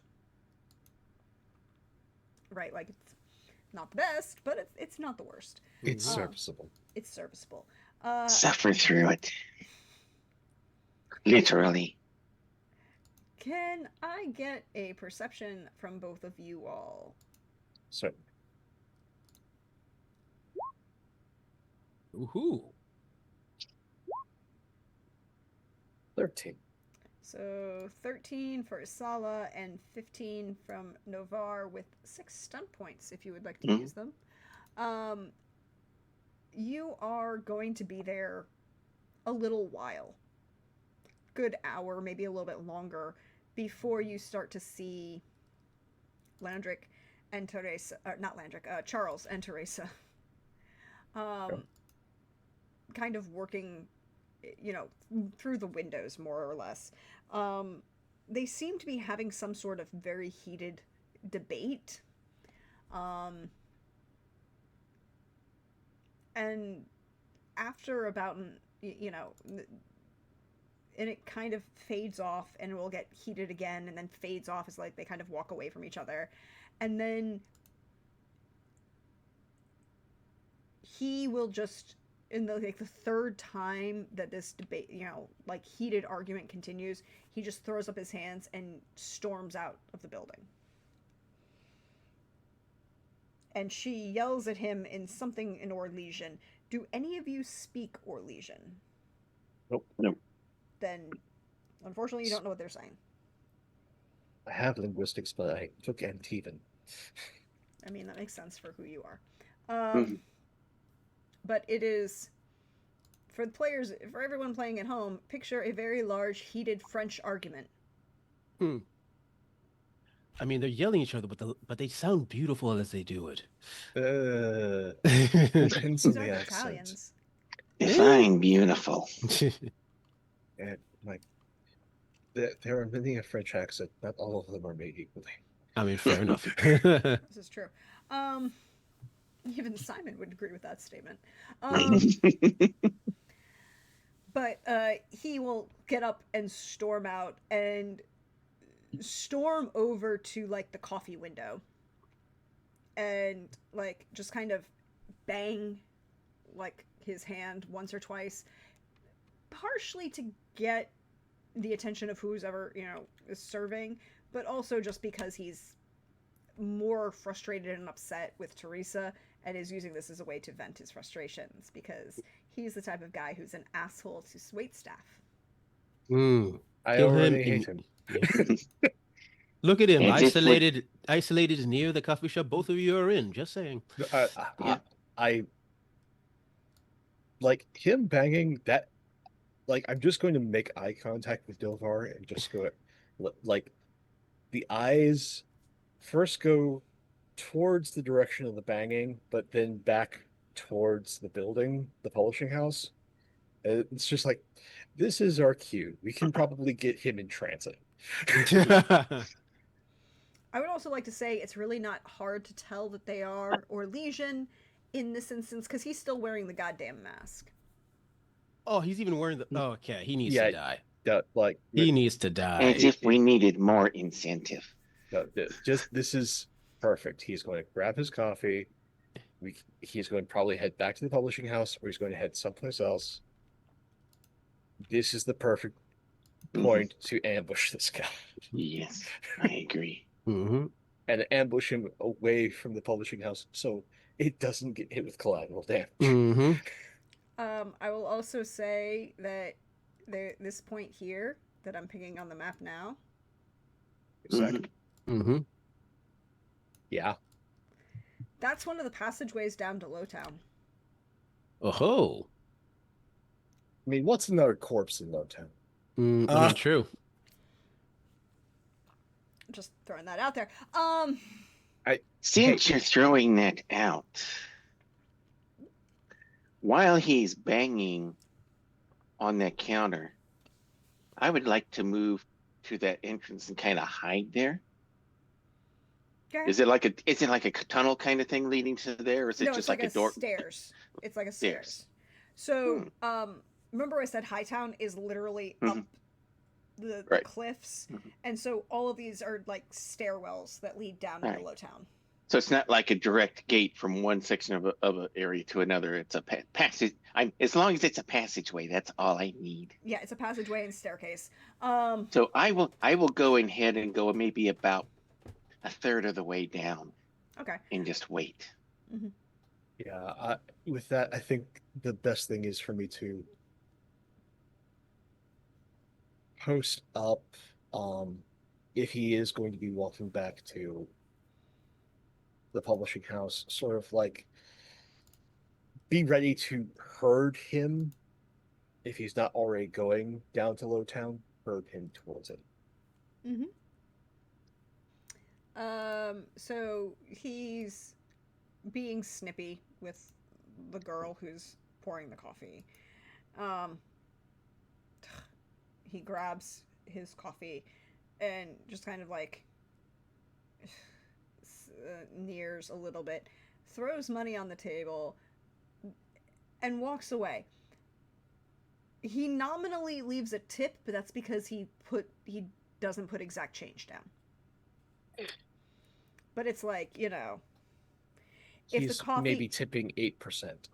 No, it's not. The it's dreaded not 2-cent tip on a $1.98 bill and puts down to $1 bills kind of thing. Yeah, it's like the coffee was $5 and the coffee was $5.25 and he put down or if coffee was $5.80 and he put down $6, right? Like, Oh, exactly. Keep the change, and he literally says that. He's like, and keep the change, and then of course, good. And he flips his hair, right? Like, of course. And who has military lore? I do. Novara. I do. And Isala does not. No. Isala knows, specialized in a great many things. Military lore is not one of them. Mm-hmm. Novara. But how tall is this man? He's shorter than you. He's like that's not hard. 5'8", 5'9". Okay. I'm 6'6" before the horns. Mm-hmm. Novar, go ahead and roll me cunning military lore. It's not 100% accurate, but it's the best we're gonna get from here. Oh, good heavens! Like, this is like Hawk. This is your redemption run. All these stunt points. Let's hope it stays that way. Yep. 18 with 5 stunt points. Now, you can use those stunt points in a minute. Let me give you the basic information. When he flips his hair, you will realize he's like a Wish.com version of the Duke Gaspard. The Orlais was in the middle of a succession crisis between the Empress Celeste,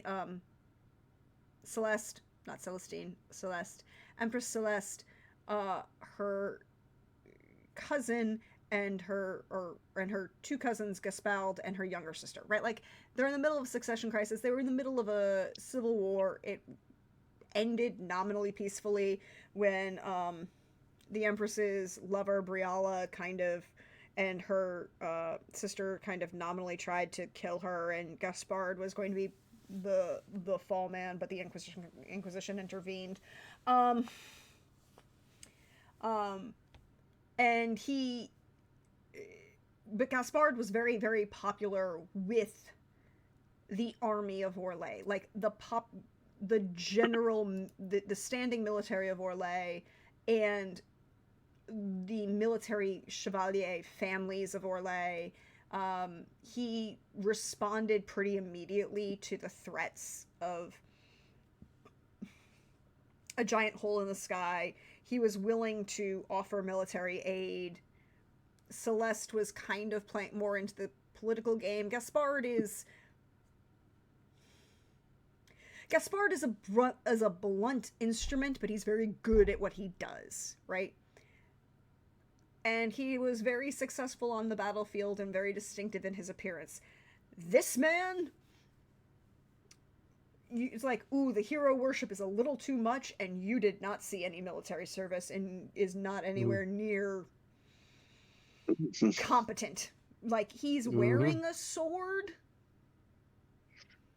but it's pointed the wrong way, and it's like it's the way it's, you know, the way he's carrying that sword belt, you're pretty sure that the most he's ever used it for was in duels of honor. Yeah, it's like a person at a con who buys their first katana and wears it like he knows how to use it. Look, Basically, he's the Dragon Age version of a mall ninja. yes, if he's a little bit more accurate, he is the Dragon Age version of a mall ninja who is uber obsessed, right? Like uber obsessed with patent. Oh no. And wants to be patent, right? Like, that's... Yeah. Mm-hmm. Mm-hmm. I am a mighty general. Yep. A full blown glory stealer. Yep. Yep. And trust me, I worked in the VA. I know exactly how people react to that. Mm-hmm. Mm-hmm. Yeah. Stolen glory is a thing, and we all hate it. Yep. Including the current individual who claims to be the Secretary of Defense. Notice my phrasing. Yep. But the point that comes out of this is he is working his way, now that he has his coffee, and he's working his way towards, like, he kind of drinks his coffee, glances at the passage to Lowtown, glances to the publishing house, snorts again, takes another sip of his coffee, puts the cup back down on the counter with a little more force than necessary. Doesn't break it, but just a little bit more force than necessary, and swans towards the stairwell. I would like to sneak up behind this man. Please roll me stealth. While he's rolling, quick question: how much space is in this passageway? About 20 How feet. wide? How big is it? It's like a major like alley. Like, it's not a small space by any means. You're looking at, like, at least 10 feet wide. So more than enough space for me to swing a glaive. Oh yes, more than enough That's space. what I wanted. That's what I wanted to make sure of. 14 to try and sneak up behind this man. Cool. Let us see if he even notices you. Because he's apparently, he's there. A little distracted by his own bullshit. Yeah, but I also cast a very large shadow, so we'll see what wins out. Mm-hmm.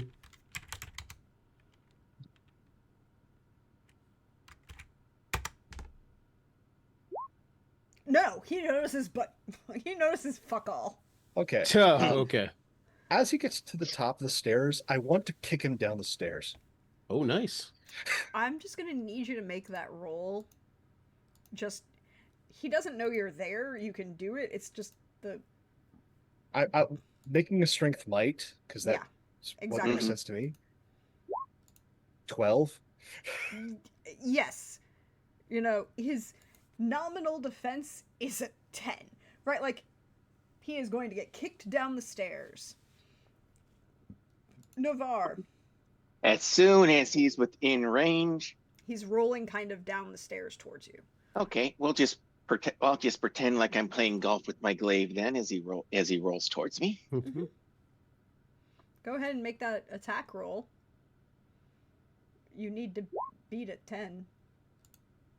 With 13. 13. Wait. That doesn't look right.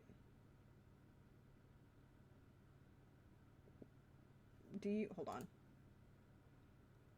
My strength is 2, And and I don't know if I get any other bonuses or not. you should have a focus in weapons. Oh yeah, let's see. My focus. Let's see. Actually, I don't. Why not? You should have a You should- warrior focus in you should- weapons. You by should this have a point. focus in pole arms. Oh, You okay. get a Hang on. number of foci at as Or else later. unless I got this, because there's my two-hander style there, but I did. No, Okay, I may. But You No. get a Hang on, number of I'll find foci it. as a No. warrior You get- at start. Yeah. Okay. So when you at level 1 with warrior, you basically Yeah. get a number of foci in all of the major weapons groups. Mhm. Mhm. Yeah. And it's in the introduction section of so we'll add +2 to that. Okay. So your strength is 2, and then the weapon focus is 2, so it's a +4. Yeah. Okay, that makes more Mhm. sense. Okay. Sorry. I'll fix it right. I'll fix it here for the future. Sorry, Yep. Nope. No misread worries. that second. Okay. So I'll be a 15 then. Yeah, 15. Yeah, you can play golf with this unfortunate Orlesian. Alrighty. 10 damage. Let me think here a second. Well, he's not wearing I- any armor, so I Yeah. do have master with the two-handed, so I can re-roll my damage if I so desire. Am I going to get much higher? What are the odds of getting No. higher than See, that? You got You an rolled a 8. You si- got above average. Yeah, I got you above there. rolled- Well, I'll stick with it for with that then. Yeah, Mhm. you rolled a 6 and a 2. Yeah. I wouldn't. I mean, like mathematically, I think that's. Hmm. Mhm. So he is now bleeding. He doesn't have any armor. He's not dead yet. He kind he's of n- made a yell when he fell down the stairs, As you do. but he's not really, so he is yelling because he got kicked down the stairs by Kunari. Not that he knew that was happening. He fell down the stairs. But this is Kirkwall. Mm-hmm. And even a cleaned up Kirkwall has Gotham levels of didn't see I nothing. didn't hear nothing. Didn't see nothing. Not my business. Are you Sergeant actually Schultz. getting robbed right in front of me, like right next to me? It might be my business, but not my business. Mhm. Sergeant Schultz time. Yep, basically.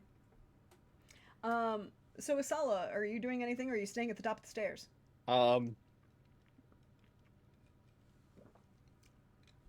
There is this sort of menacing casual walk down the stairs. Mm-hmm.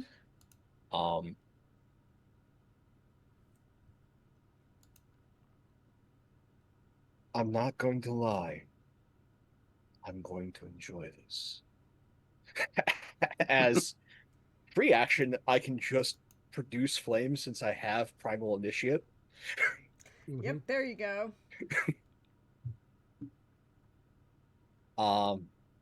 And yeah, with the cane, I am going to proceed to hit this man.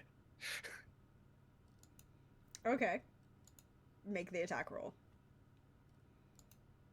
He is bleeding on the ground. Yes. 18. Mm-hmm. This is before me doing any sort of buffing, so we'll just use the club. It's for 5 additional damage. Cool. Oh, So, actually, that's without my strength bonus, so 7 total damage. yes. He is fucked up.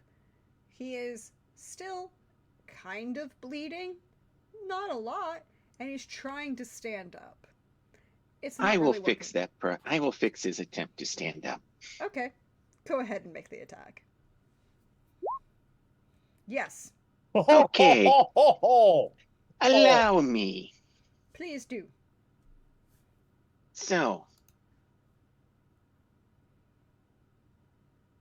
since I can strike fast in combat, I might be able to do that, but let me take a look at something else here. Let's see. Mighty blow this guy. It's like I've got 5. Let's just go ahead and make this a lethal blow. Okay. All right. So we have 9 points of damage, Yep. plus an additional 6 points of damage. Yeah, how would you like to kill this guy? Let's just say he is no longer head of whatever company he is rolling with. As I just cleanly use my glaive to slice his head completely off. And we watch as the head kind of continues rolling down the stairs as the body begins to bleed No, out. I put my foot out to catch it. Oh, to catch the head? Cool. Yeah, we don't need to have any calling cards if we can avoid it. Yet. I mean, okay. True. So you have a dead body bleeding out on the ground in front of you. Yeah. One of your targets is down. But we're going to pan the camera over to Cyril.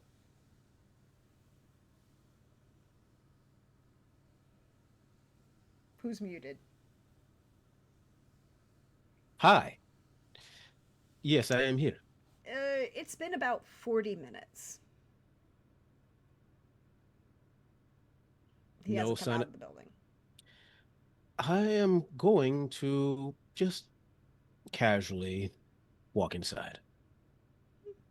Are you going through the main entrance, the front door, or the side servants entrance? Just a question. What the side servants entrance? Gonna try to stealth in, maybe act as a servant if I need to.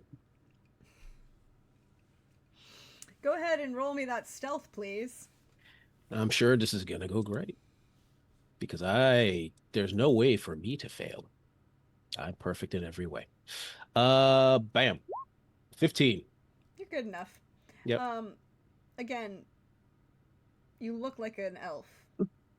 Mm-hmm. But you don't have any face tattoos, so you're not a Dalish elf. So if you are an elf in Kirkwall, servant's entrance is probably best. Yeah, 100%. Even after, Fenris has made a name for himself in this city. But Fenris is special. I mean, fair. Whereas, even usually I should be angry about, the racism and everything, but it's really useful right now, so I'm just going to go with it.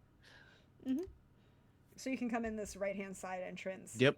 Yeah, and as I go in, I sneak past and grab what... I'm assuming, the servants here have, a uniform or something like that they have. Yeah, kind of. It's more like a jacket that's kind of gone over. Yeah, I snag a random jacket and just put it on as I walk in. Mm-hmm. And, you kind of come through the kitchen, up through the bar runs along. So the bar... the kitchen comes from the right-hand side as you enter, and the main doors are to center of your left. So the kitchen is to the right of the main doors, and the bar runs the length of the main room, from the door all the way to the far wall where the stairs that lead upstairs to the private bedrooms are. Mm-hmm. To your left, beyond the main door, are 2 rooms that you can see. One has the door cracked open. It's the main gambling hall. And then there's the second door that's closed.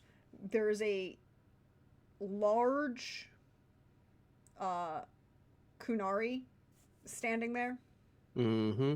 Mm-hmm. And with just all rippling tattoos. Mm-hmm.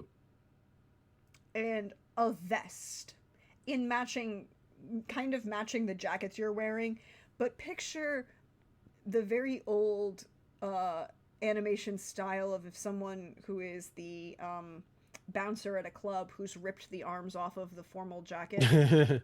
Nice. It's a little better stitched than that. Mm-hmm. He is also wearing the Darsam, the Kunari arm ropes. Okay. So technically he follows the Cune, Mm-hmm. but you know, Works in a brothel. Oh, sure. he work he follows the Cune, but he works in a brothel in Kirkwall, and okay, you're like, okay. Yeah, okay. Okay, sure. Whatever. Mhm. Yeah, so I look around. Is there an indication of where Landrick would be? Well, there's the the main gambling room, and then there, like, again, this private room, which you're betting is like the private, like the whales table, Mm-hmm. which not uncommon. And then there's the main bar, right? Mm-hmm. But it doesn't, and then there's the upstairs rooms, but you would have to try and see if you can find him. All right. I go to the kitchen and I start yeah. I go to the kitchen. It's like I look like I'm exasperated, just tired. It's like, all right. There was supposed to be a drink for Landrick. Is that here or? Sorry, I'm new. I'm not sure where he is right now. I'm supposed to deliver the drink. Does anyone know where Landrick's supposed to be? Can you roll me a persuasion? Oh, that's perception. Whoops. Sorry. One second. Communicate. Persuasion is a skill is a focus under communication. Yeah, So sorry about that. So, 19. the matron woman who is obviously running the kitchen looks up and goes, "Oh God, I hate that man. Make sure, eh? Here, look, listen. Yeah, I'm looking. Yes, ma'am. Yes, I'm looking. Do not, Do do not. not Do not. give him top shelf shit. I will Water not. that crap down. He doesn't I pay will- enough for it anyways. Third bottle from the left. If he chokes on it, good. Make sure you rifle Okay, through his pockets okay. before he dies. Of course. Where is he right now? Because he keeps moving, and I do not want to piss him off because he yells so much. And you just see this look on her face, like this is the look of a woman who has had to deal with this asshole too much. Yeah. And if she could get away with it, she would poison him herself, Yep. but she can't. Mhm. You think he was at the high roller table? He better not have gone upstairs. He hasn't paid his tab from last time. So high roller tape. Okay, thank you so much. And as I'm heading out, is there anything in the kitchen one could say would be considered poisonous as I'm passing by? I mean, there are lots of things in a kitchen that could be considered poisonous, depending on their allotment. Like if I say put into a drink would cause you- adverse effect. Do you have a skill in poisons? I do not. So I would not necessarily know what. You could roll me cunning. You know what? Let's give it a chance. Let's see. 9 with 9. Nah, I was like, nah, not sure. Nothing that's like immediately as you walk by, right? Like, Mm-hmm. you know, there might be something more hidden in like other areas of the kitchen, but not in the space that you are currently in. Actually, can I use my brewery to see if there's anything that would just make him like I know he's already wasted, like this would make him pass out. Like so much alcohol content is like he'll pass out and I'll have to drag him somewhere. You could roll me that. I would see that. Okay. Brewing. 22 with 5 stun points. There you go. So you can see like what looks to be the rubbing alcohol that is used to sanitize, Mm-hmm. and a couple other things like they have like a grain like a Everclear, right? Like they basically have an Everclear that they use to mix with various fruit juices to make like infused drinks. So, what I want to do is quickly put together something that like just hides a taste of pure alcohol together. So, like, it's like tastes good, but after like a drink or two, he is out. Oh yeah, you can totally do that. There's Okay, enough. There's enough fruit puree and juice that you can mix with this Everclear substitute. It's probably dwarven and really should only be drunk by dwarves, but Yep. Oh, Yep. So I grab that and as I'm leaving, I also I also grabbed that bottle of rubbing alcohol as well, just cause, no reason. Mm-hmm. As I head out, and I go to the high roller table with a drink. Uh, as you approach, the bouncer looks at you, looks at your tray, looks at you, squints a little. For whom? Landrick. I say with a sigh, like, oh As you God. start, as you just get like the first syllable out, he goes, ah. I know, but um, I And he doesn't say anything else. Doesn't say anything else. thank you so much. Opens the door. It is a smaller, it's like a bedroom size, right? Like it's not like the other room that's the public gambling room is like there are like 4 or 5 different tables. It's open space. There's one table, one dealer. There are 6 seats at this table. They're kind of spread out. There are 2 permanent like waitresses that are in here in case one of them just kind of gestures and they want something at the table. There is the bouncer at the door, and there is inside, like, kind of behind the dealer, another dwarf with a maul, kind of like as a bodyguard for the dealer. Mm-hmm. You know, we don't care how pissed you get at losing, you don't fuck with the staff kind of level of approach. He also he has a number of face tattoos, by the way. The dwarf who's sitting there. Ah, yes, cartel. Probably. Or at least was at some point. So yeah, I go over and I'm assuming I see Landrick there. There are 3 people at the table. All men, all human. All a little intoxicated. They're playing Wicked Grace. The one on the far right-hand side, the one in the middle looks like a Ferelden. He looks like a Ferelden stereotype. You're just looking around for the Mabari, and like the jokes about cheese kind of write themselves. The one to the left of the dealer is human, but like very svelte, very androgynous looking. Keeps fiddling with a green ring on his left hand, negligently, just rolling it with his thumb. Given the rest of his appearance, not local, doesn't look like it doesn't have any of the fashion of Tevinter. Could be from Navarra or Antiva. Doesn't look Ravani, right? Like, could be from either Antiva or Navarra.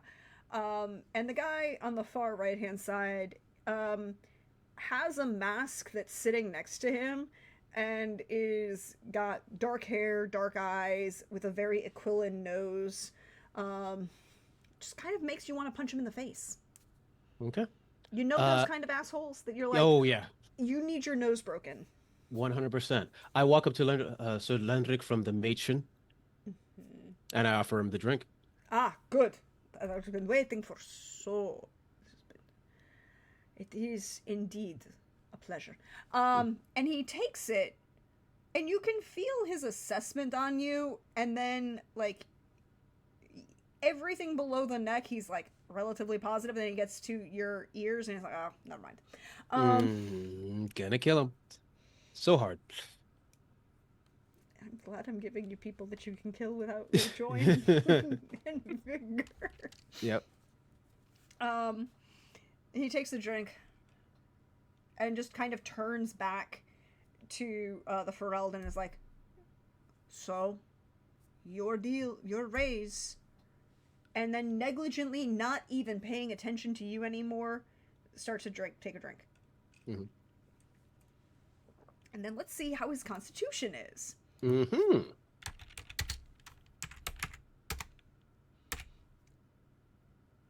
He has a constitution because he does drink kind of regularly. It's not a Okay. great constitution, but he has one. That's a 13.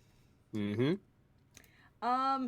He does not notice in this moment the amount of Everclear in this drink. Mm-hmm. And he's focused on the game. He keeps drinking. What are you doing after you deliver this drink?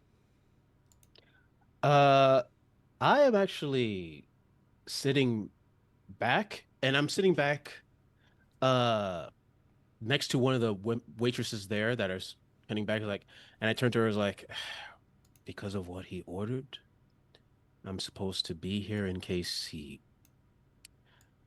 makes a fool of himself. She just stops. She goes,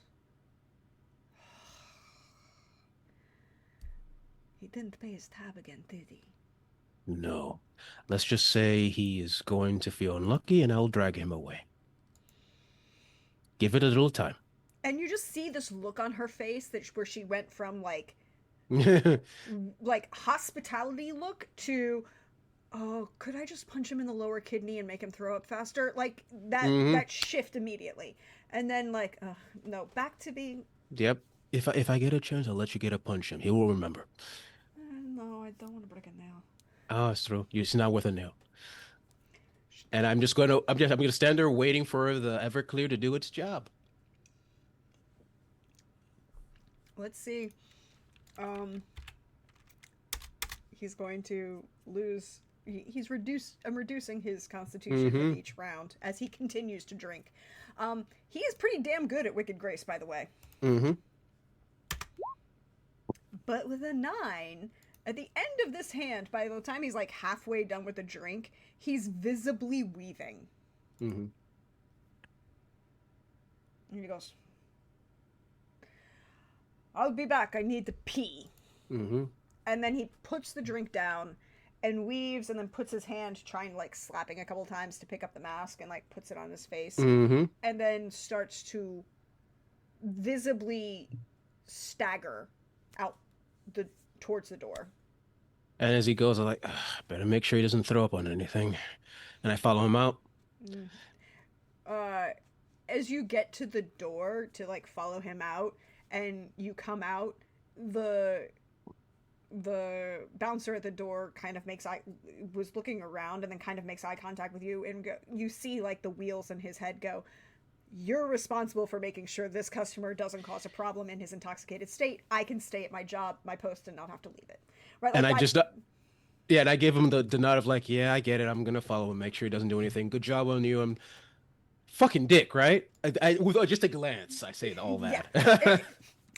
Service industry conversations that don't need to actually be said out loud. Yeah, 100%. And I follow him to the bathroom. He go in there's the restroom. There's like a retiring restroom behind the stairs that leads upstairs, and he kind of makes his way there pretty accurately. He only puts his hand like on a table once to kind of steady himself, but once he gets to the bathroom, and they're like private bathrooms that kind of, so you can close the door. And he kind of staggers in as he pushes the door open, and then it starts to swing back towards you. I stop before. I'm assuming it locks when he closes it, or no? Okay. Yeah. I stop it right before it closes, and I just follow right behind him. Yep. And so the door closes and locks behind you. He is kind of leaning over like the trough. You do have indoor plumbing in this because it is the Blooming Rose, and they spend a lot of money on this shit. Mages are very useful. So there's like a trough, perpetual water fountain for like the sink, you know, under a large mirror, which is beautifully done, and like a couple a stall to the left, and he's kind of like put his hand on the sides of the trough, and he's like visibly weaving, and he starts to, he's trying to steady himself. Okay. As he steadies himself, I'm gonna steadily put his head into the water and stab him in the neck. Okay. I'm going to say that you just have to beat his base roll, which is a 10, or his base,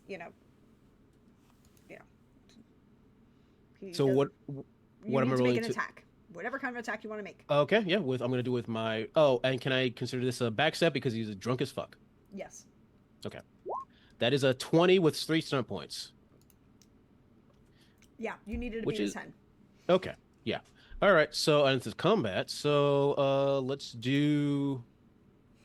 Uh, yeah, I'm gonna do a lightning attack so I can attack twice. Yep. So that first attack hit. Do I have to roll again for the second attack or no? I can't Yes. remember. You Okay, do, so but it's gonna hit because he doesn't have any defense really right now. okay, all right. So first off, then I'm just gonna do the first attack. 1 second. Lost the screen. There you are. First attack does 6 damage. Second attack does. Wait. Oh Plus your backstab. no, that does include the backstab. Oh, it does include. See, it says rapier backstab. I created a separate one. Oh, okay. Okay. Yeah. All right. So it's total of 21 damage. No, sorry, 19 damage. 19 damage plus the second attack. No, I checked the rules again. Apparently you don't get the second attack until you roll. When you do dual wield, Yeah. you don't get the second. You don't attack with the second one until you get master. Otherwise, it's just a +1/+1. Oh, okay. But you said you did a lightning attack. Yeah, I did. I already attacked twice. Oh, okay. I mean, you said that he automatically attacked. Oh, yeah, hit, right? yes, Yeah. Sorry. So 19 damage total. So 19 damage. Sorry. I was confused for myself. It's fine. Fair. We Okay. did the lightning attack. We did that. We're good. Double Mhm. check. Good Okay. on checking the rules. I apparently wasn't on them the other night. Okay. No But worries. we were consistent, so it didn't matter. So, with 19 damage, he's still breathing, Mhm. but not well, and he's bleeding profusely. Okay. Can I stab him again? Yeah, he's gonna. He's gonna try and He can try.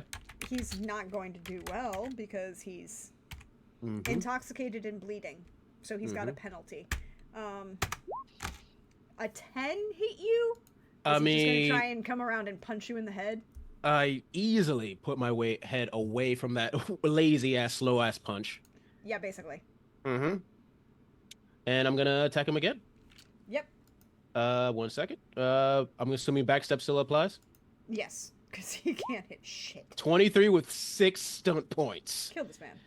Okay. 1 sec. Let me just see what my options. I'm gonna take a little time see what my options are. Let's see here. 5 points. I'm gonna do a lethal blow. I'm not even gonna bother rolling because he's a dead man. Yeah. So I am going to just as he swings over, I go in and stab him into the eye, into his brain. Okay. And then as he falls, I catch him and I just slowly push him towards the toilet and just put him down. Slowly put his hands down. And is there like a door covering the toilet? Oh, you said Yeah, it was it's like one of those high-end bathrooms because even though it's technically a one-person bathroom, Yeah. it's like there's a water closet and then like a seat to retire and like recover and like Yeah. the trough perpetual water. Okay. Then I'm gonna say if Sink. there's like a doorway, I'm gonna open the door, put him on the toilet, take off his pants, put him down with this, and basically look like someone's in there, close it, and then just leave. Very important question for you. Mm-hmm. Could you roll me a dexterity of some sort? Sure. Dexterity roll coming. Am I doing anything specific or? Well, something to account for how much did you get blood all over you when you stabbed him in the neck? That's true. That is And true. then pulled the blade out. I would like to point out that you stabbed him in the neck and then pulled the blade out. Mm-hmm. Okay. 19 with 5 stunt points. Yeah, so you're fine. Okay. You were enough to turn him in so any blood that fell out of his neck is now in the trough of perpetual water and is being cleaned away. There we go. And it's not on you. Like you might have 1 or 2 spatters on you, but it's on the jacket that you borrowed, and it's like on a little bit on the sleeve, but not noticeable. Okay, there we go. So he is dead. You've accounted for target number 2. Mm-hmm. And I just casually walk out of the brothel. Cool. Casually walk out of the brothel. Mm-hmm. We'll leave that be. But we're going to pan back to Navarre and Asala. You have a dead body and a head. Mm-hmm. Those are separated. Are the stairs here? Is the area here made primarily out of stone? Everything here is made out of stone. This is Kirkwood. Delightful. There is. With the fun thing with Primal Mastery is yes, you produce a flame. Mhm. I can't light people on fire, but I can light corpses. There you go. So it's just like, oh, bottom of the stairs. Let's put them in a pile. I put the head on top of it just for just for artistic reasons. I There's mean, always one. You're an Antivan Crows. Everything has to be done with flair. You Yeah. know, you will get a cloak eventually. It'll be fine. So just light If the we're going corpse to on kill, we fire. have to kill with style. Mhm. Light the corpse on fire and then just casually walk the stairs. Oh, and before he sets him on fire, I take his outer garments and wipe the blade off my glaive so it's nice and clean, so it doesn't look like it's been chopping someone to bits.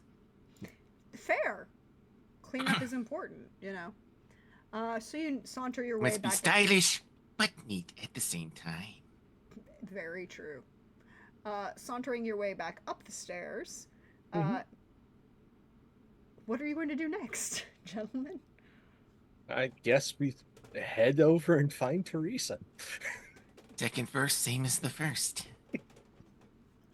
Last you saw her was inside the publishing house, doing something. Well, she's likely now completely on her own, so Mhm.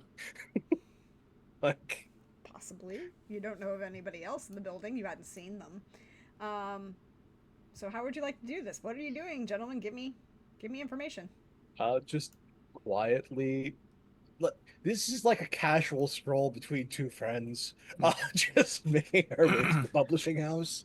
And Just slowly walking back, maybe going back to the stand, getting some drinks to refresh ourselves after our physical activities, and keeping an eye out to see if she makes an appearance again. and also, this is a great place to post up and wait for our compatriot. This is fantastic. Mhm. So is the plan to wait for Cyril then? Well, it's either wait until Teresa shows herself walking out of the building or Cyril shows up. One or the Okay. other. So roll me a perception. Both of you can roll me a perception then. 11. Okay. 11 from Navarre and 12 from Asala. I love how that works. Mhm. You can kind of settle yourselves down, have another coffee. Again, decent, not Antivan levels, but decent. Yeah. But really, does anybody have anywhere near as good coffee as Treviso? No. There's entire... Sometimes for our job, we have to suffer. Exactly. You can kind of see her occasionally walking around the first floor of this building. She seems to be doing some sort of work in there. She's also not concerned. It doesn't seem that there's any concern about Charles's lack of return. But you can kind of see, after like 30, 40 minutes, Cyril, what was your plan after you got out of the Blooming Rose? Well, I knew where my buddies were going to be after we split up, so I'm going to head in that direction, see if they need any assistance in any way. Okay. I would say that it's not hard for you to find them. They're stealthing, but it's in that level of I want to look natural kind of stealthing. Okay. You can also find the coffee. What'd you say? Sorry, I didn't hear that last part. You can also find the coffee. Oh, yeah, I find, as I pass by, I actually go to the coffee shop to take the coffee because I'm really tired for some odd reason. It's like I killed a guy. Have some coffee and then leave. I was like, it'll do. And I see them over there and just start casually walking. Like it was like, oh, how you doing? I was like casually meeting some friends. Mm-hmm. So, one target down. That makes Make that two. Fantastic. We got one more to go. So what's her schedule like? Are we going in or are we waiting for her to come out? Just to avoid any sort of collateral damage or anything that may spook Tethris's publisher, probably should wait until she's off premises. Here's the question, though. How long will she take to come out? Because, other people are technically gone due to our hands. If the bodies are found, she may get worried. Well, if the body is actually our body is disturbed, they're not going to know who it was. I left mine on a toilet. Fair enough. I guess we can give her like the local guards around here and how folks casually do not want to disturb things. Give her another 30 minutes before we go in. Okay, so 30 minutes. If nothing, we go in and hopefully, and I look at Izala, try not to burn it down. I'll put it this way. If the burning down is going to happen, it's going to be in your hands. How's in my hand? You're the one that casts fire. I make your weapons on fire. Oh, right. Oh, I did not know you could do that. Very nice. Okay, then I'll be very careful. Thank you. Okay. So, Swing well, but swing smartly. anybody give me a new perception check then, as Perception. the environmental factors have changed. 14. 12 with 4 stunt points for Navarre. 17 with 5 Mhm. stun Boom. points. Here we go. It's in your hands, Isala. Is anyone doing anything with those stunt points? That's 5 stun points. I should do something. How much did I get for? So this would be an exploration stunt. Mm-hmm. Or a roleplay stunt. Yeah. Okay. I don't see any of the roleplay stunts really coming into play.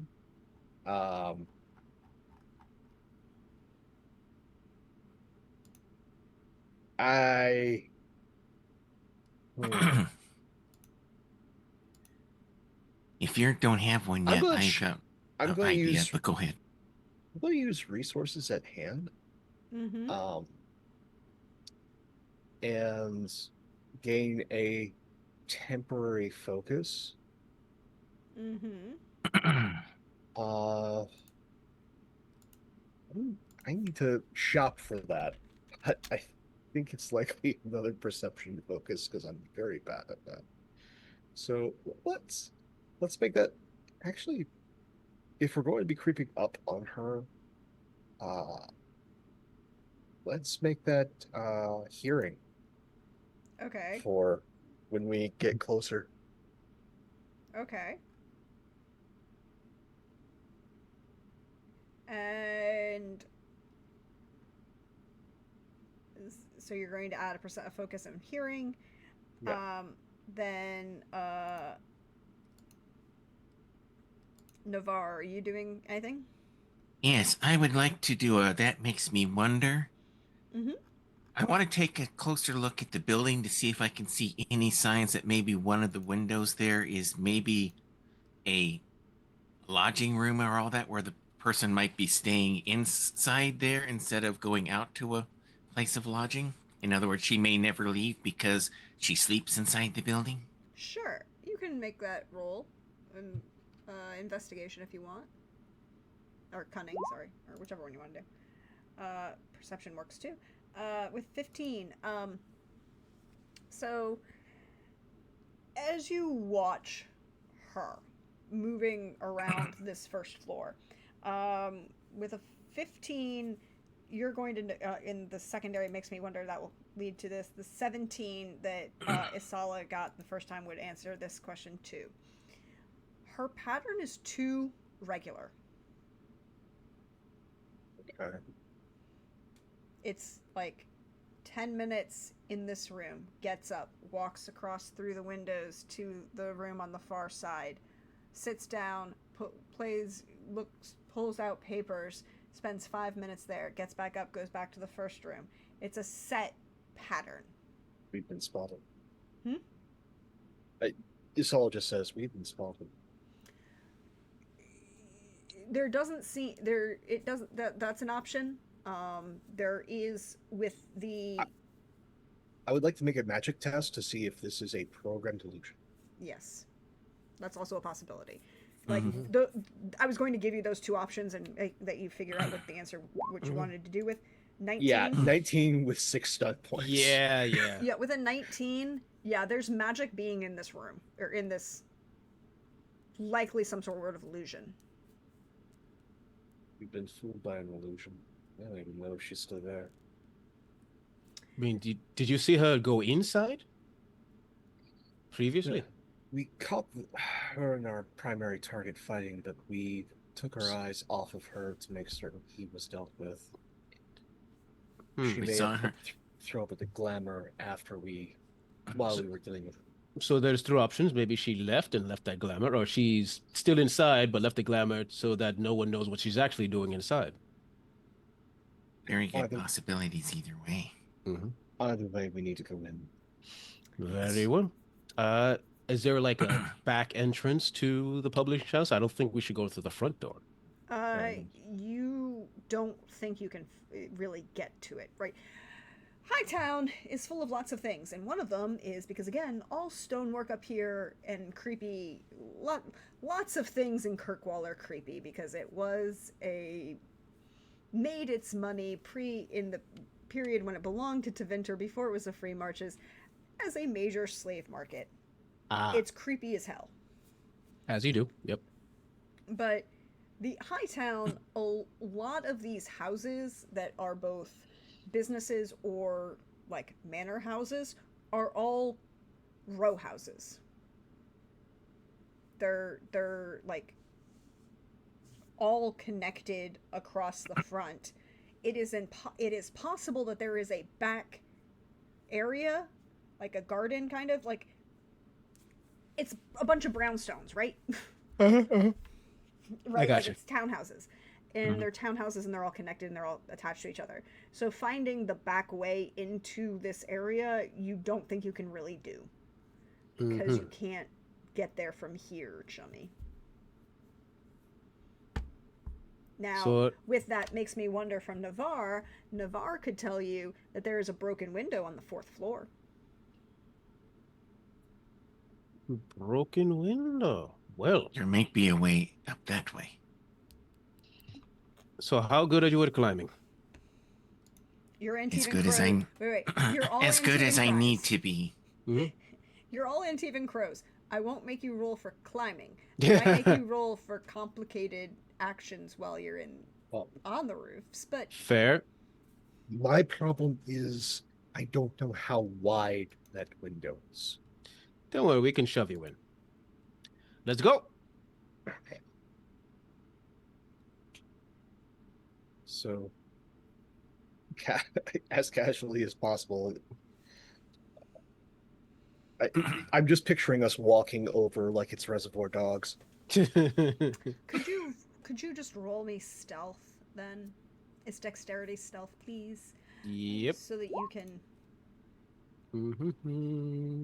Luckily, this is a group check. 16. 17 with 4 stun points.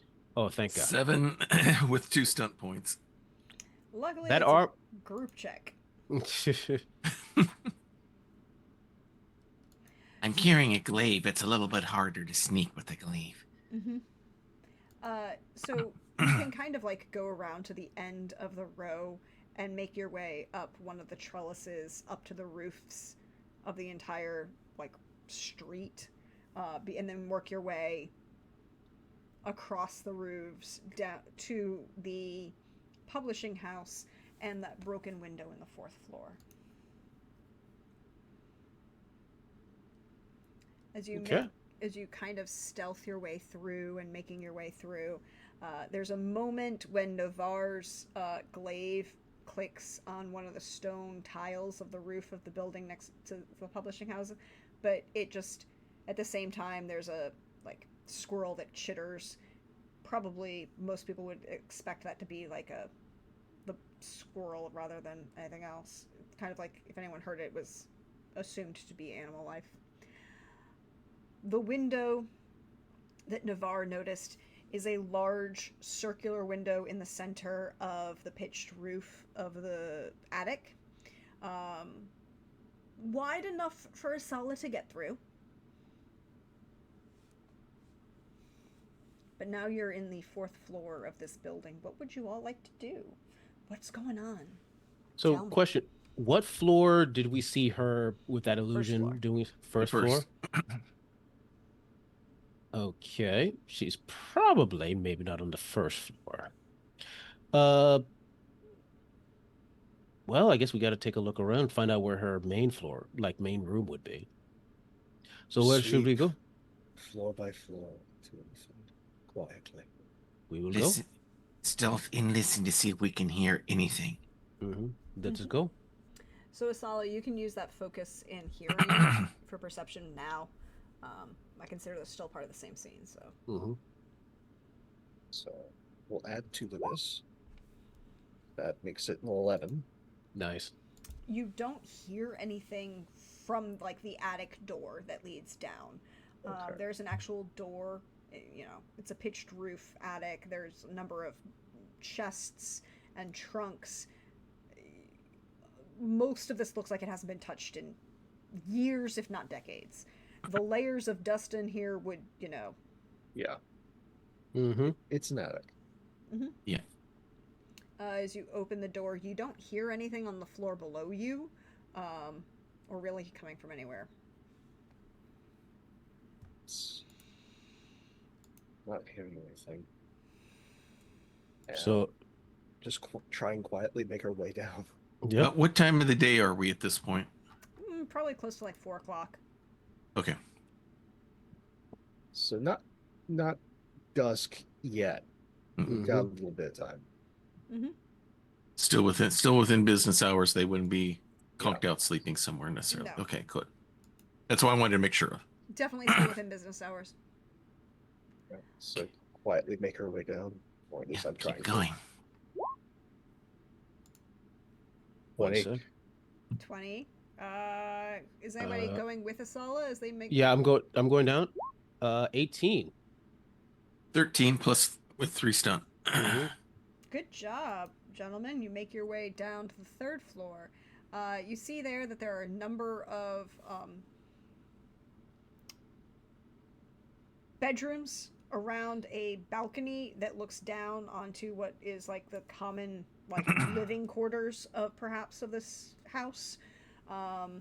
There's, you know, as they come down the stairs from the attic, there's a double door behind you and then on either side of like this U-shaped balcony that looks down into what looks like a living room and with like a small office and perhaps a kitchen is off one of the side doors. You have these 2 doors on either side of the U balcony, one across from you and one like kind of right next to you.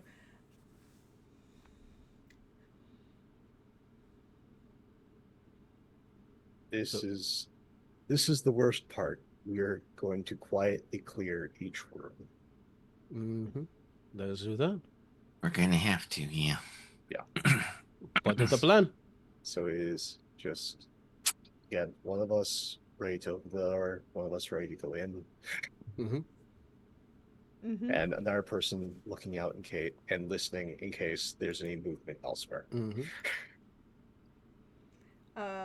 Go ahead, and which door are you starting with?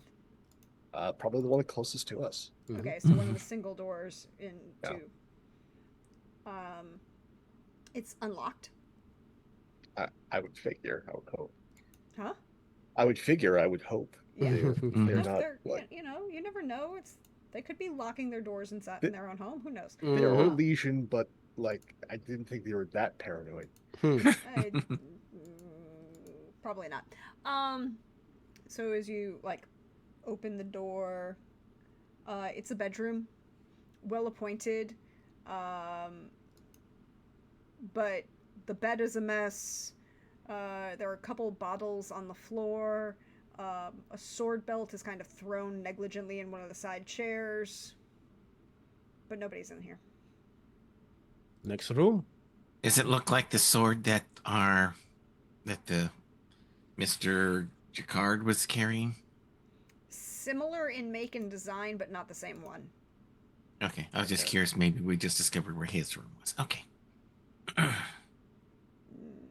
I'm uncertain, but it doesn't matter at this point. Not at this point, no. Next closest door. Which is the which is the room with the double doors. Yeah. So you've cleared one single door, then there's the room with the double doors, kind of like the long section of the U, and then there's another door along the short section of the U. So, who's opening this door? I'll open it.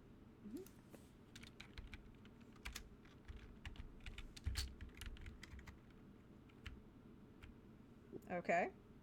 Mm-hmm.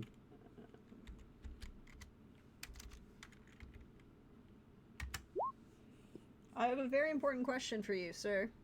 Mm-hmm. Does a 15 beat your defense? It does. I'm going to assume my weapons are in my hand. Yes. Just in case. Then no, it does not. Okay, cool. As you go to open the door, a jet of flame comes out of the room. Whoop! I basically bend my back like 90 degrees as this flame goes over my head. Oh! Come in, little crows. I wish to have a conversation.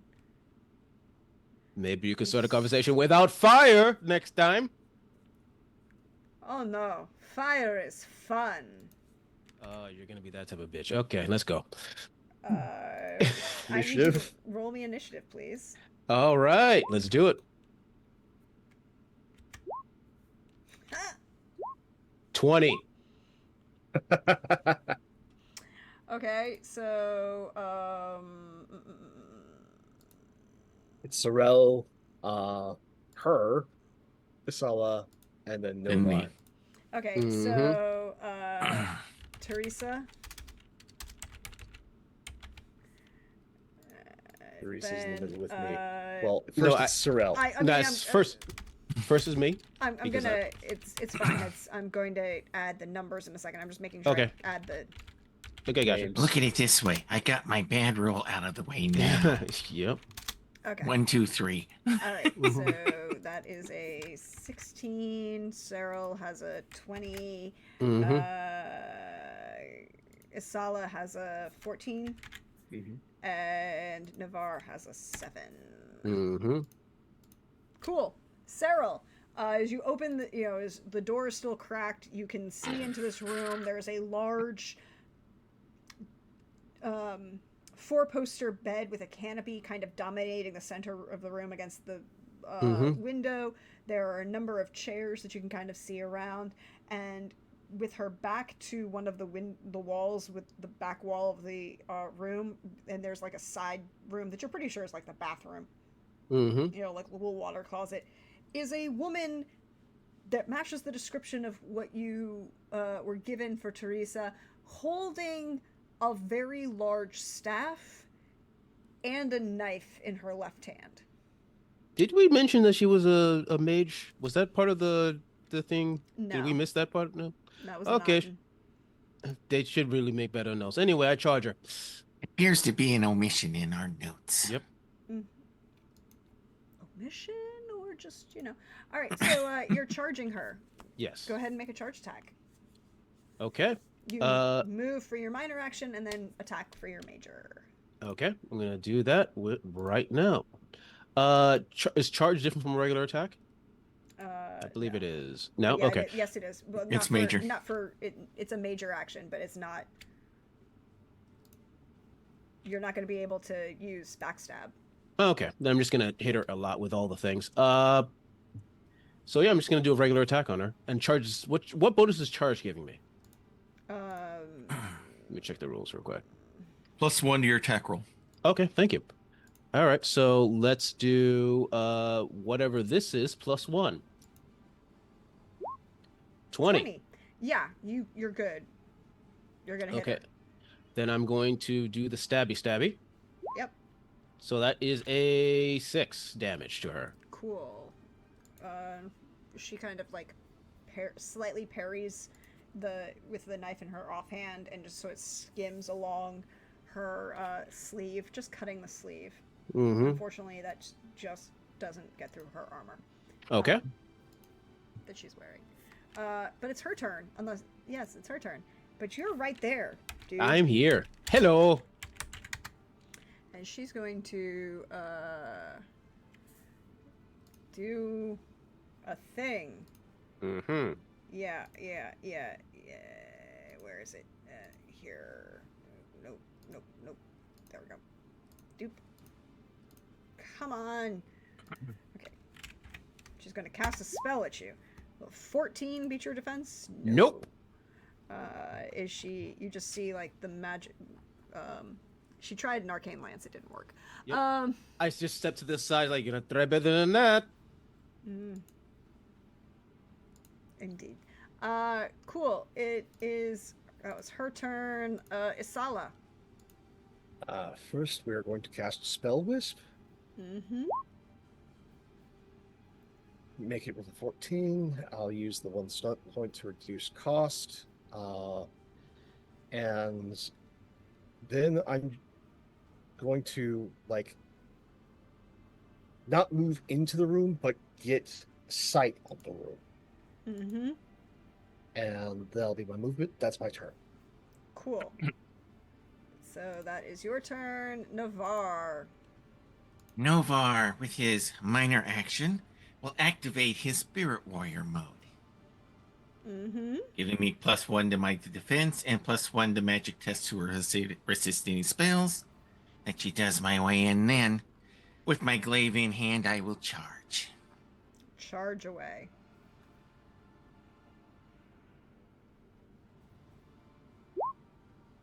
That would be a 15. Yes. And with that with those stunt points, I have stunt bonus where I can perform dual strike for only 3 stunt points instead of 4. So I would like to do dual strike. Go right ahead.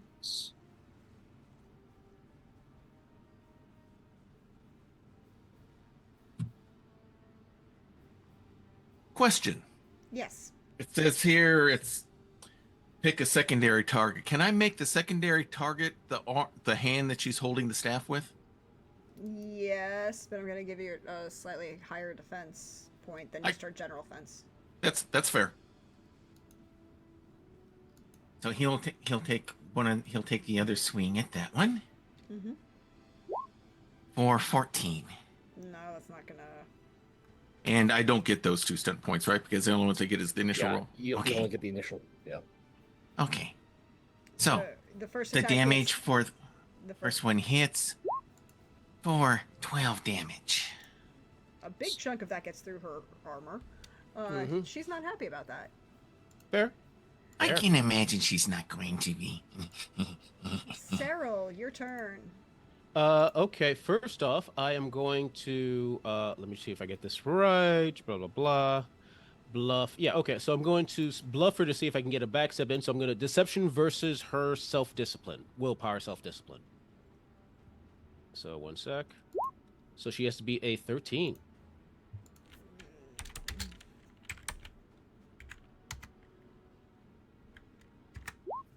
19. Damn it. So no backstep, damn it. All right, I'm just going to stab her regular like. Mm-hmm. Bam. 14 hits? Yep, 14 hits. 7 damage. Gets through, barely, but it does get through. All right. And that's my go. Alright, it's her turn now, and you guys are really not great in her... Feel like I'm being rude, but I do want to kill her, so it doesn't really matter to me too much. Bless you. Yeah, well, you know, one of my favorite spells of all time in this game is, cool. So the dude with the glaive is really annoying and probably a danger. So she's gonna turn and gesture with the knife in her left hand. You need to beat a 13 with a strength might roll. Strength might. Actually, technically, both of you need to do that. Ooh. Oh, wait, me too? Sorry, it's an AO. Yeah, I forgot that it's not just All a right. single target. I get All right, plus strength- 1 for magic attack, but that's only going to be a 10 instead of a Okay, 9. so but strength I- might. Oh, this is. I'll be fine. I wasn't fine. I am 9. Neither of us are fine on this one, it looks like. No, neither of you are fine, even though she only rolled a 13. You are both not. You just feel this overwhelming flash as you are both pushed away from her and knocked prone because Mind Blast is a beautiful spell. God damn it. Look, Mind Blast is one of my favorite spells in this game. I feel it. But that's. And then she's going to move away from you towards the window, trying to see if there's a way out. Isala. Okay. I'm not going to cast that spell since they're both prone now. That would be bad. So Sorry about that. I have to change course. Really puts a damper on things. I guess I can do this. Guys, there's just a mention. Well, I hope you're ready to get some cardio in. Oh god. Oh god. I'm Here going we to go. angle Flame Blast to, since she's standing, they're not. She's standing and she moved away from them. Yeah, she's standing, they're not. I'll move into the room since the range in this is not exceptionally long. And attempt to cast Flame Blast. I get a +1 on this. Go for Thanks it. to Spell Wisp. 19! Woohoo! Good So for make you. your Dex Acrobatics test versus a 19, please. Yeah, I'm sorry. Did you think that was a thing she had? Huh. 7. Okay, so we'll do 2d6 plus 1 damage then.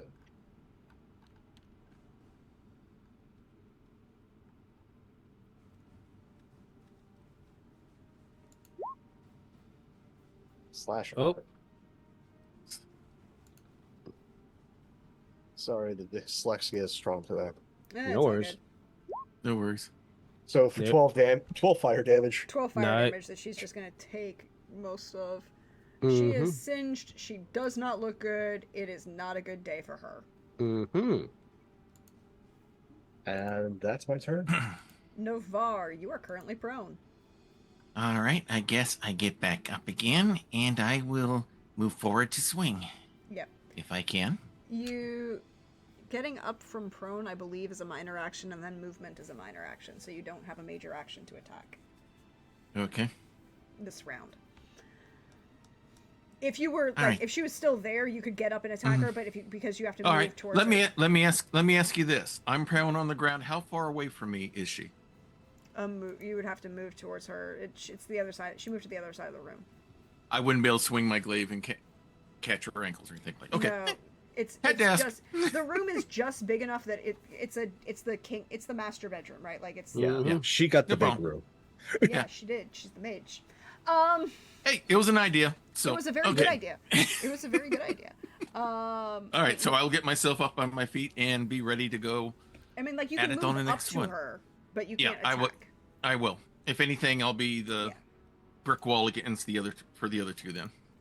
Cyril. I'll take my position with my glaive in hand, ready to go. Cyril gets up, and he's not going to move forward. Just in case.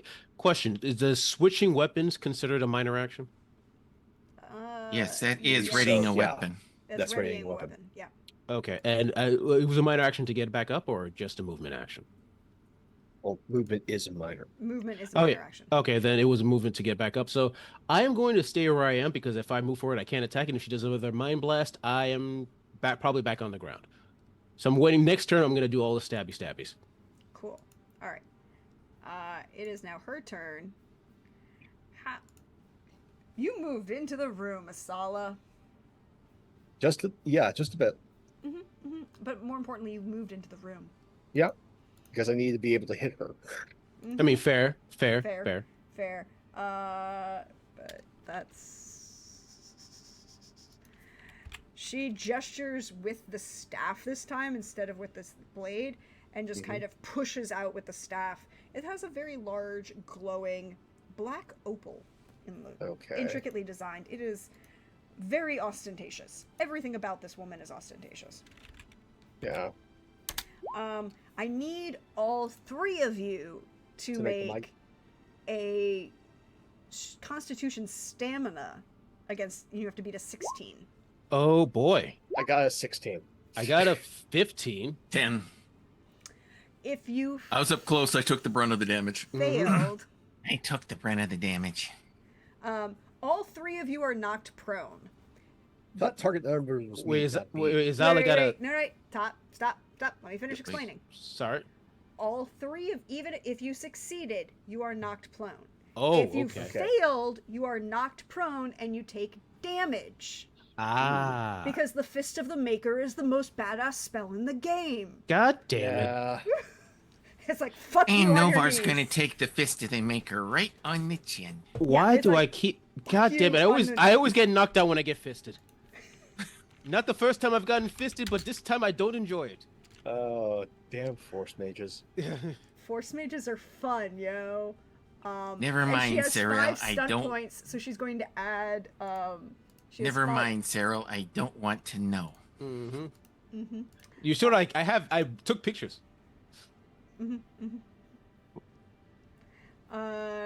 So she is going to use 2 of those mana to reduce the cost. 2 of those stun points to reduce the costs. Yeah. To reduce the cost, and another 2 to add an extra d6 to the damage. Okay. Force mages are fun, yo. Mm-hmm. And so this is, Occupational by the way, hazard. this is going to be penetrating damage, so it goes through armor. 5 Mhm. penetrating damage through everybody's armor, as you Okay. are all knocked prone. Now, penetrating only halves armor, right? Uh, I think it halves armor. Doesn't No, get rid of armor. Penetration ignores. penetration Ignores it. Oh, ignores armor. Okay, never mind. Penetration ignores armor. Never mind. So Penetra- 60. If it's penetrating, it ignores armor. Oh, okay. So 5 damage. I rolled like crap. Okay. And she's going to move again to try and get towards.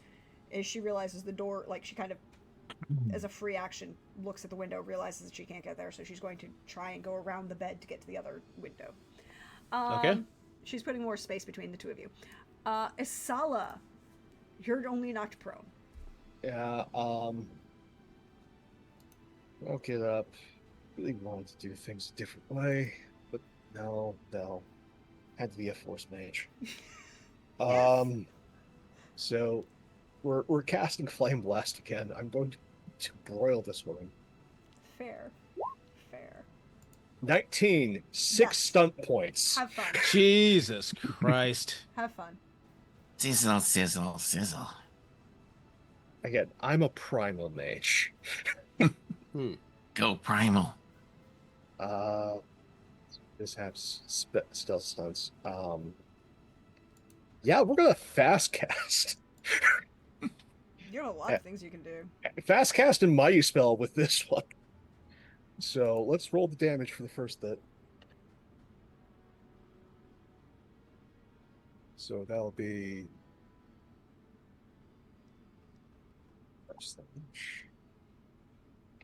3d6 plus 1.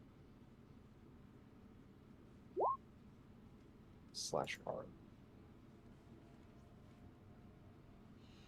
If you push the up key, it just brings back your last type in, and then you can edit. But still, that Yeah. 11 damage. Yeah, she looks fucked up as she takes in all of this fire. Her hair is burning. Yeah. The mask is cracked. We're She doing was it. an attractive woman, but now she's fucked up. We're doing Fair. it again.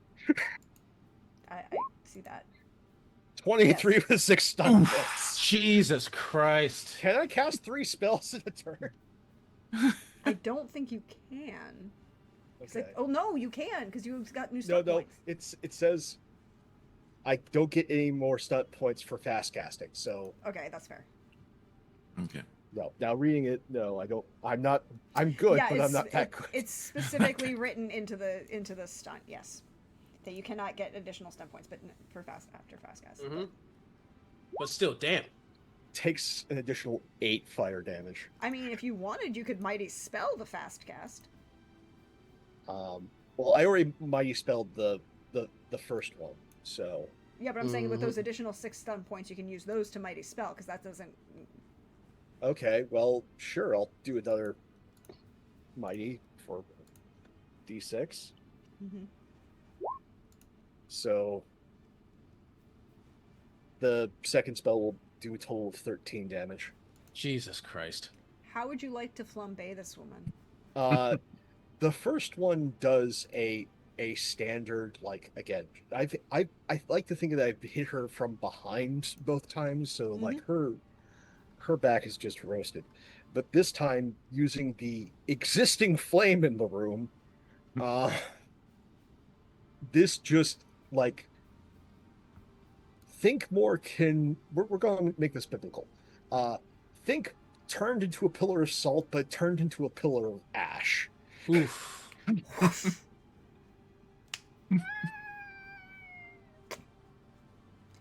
Giant flame is done. However, I need you to roll me a D100. Yeah, that's the chat. Mm-hmm. That's about right. I need a D100. Please and thank you. Call of Cthulhu rules. 100! God damn. The room is on fire. Yeah. The room you were all in is on fire, and because it is 100 and we're using Call of Cthulhu rules and that is a botch, Yeah. all of you are going to take 1d6 fire damage from the blowback, right? Okay, fair. Fair. It got really hot in here. You take 3 penetrating damage, it's the heat more than anything else, suddenly. Okay. Yeah, it's the sudden intensity of heat after, like, there has been 4 fire spells in less than a minute. That's about right. And the flame, and it is on fire, and you are in this room. Somehow, I don't think we're gonna be able to beat these flames out. We gotta to figure something out. This is certainly it's one room. We can't let this place burn down. We'll get paid less. You have a water mage in your back pocket? No. I only know fire spells. And Don't you have a some less? healing. Do you have a less fire spell? No, that's not how flame spells. Might I suggest that we get out of here as quick as we can and maybe just call an alarm so raise the alarm. Just run out the building, yell fire, and leave. Good plan. And I jump out the window. No, I'm kidding. No, I do head out the window and try to climb down. As we scream, "Oh, fire! Look, there's a smoke coming out. There might be a fire!" And get the regular fire people to come in and try to save everyone. Let's go. Roll me a communication as you run out screaming fire. Okay, one second. Can that be a group roll? Yeah, it's a group roll. Everybody roll it. Whoever, communication, persuasion, whichever, deception if you want. If somebody has a deception. Oh, deception. Okay, let me roll with deception this time. Yep. 13. 15 with 5 stunt points. 15. No. Oh no, there is a 15 fire! with nothing extra. So much fire we are not part of. Oh, fire everywhere. Get the people who help with the fire. I don't know what they're called in Kirkwall, but fire Kirkwall people. Get the fire Kirkwall people in here.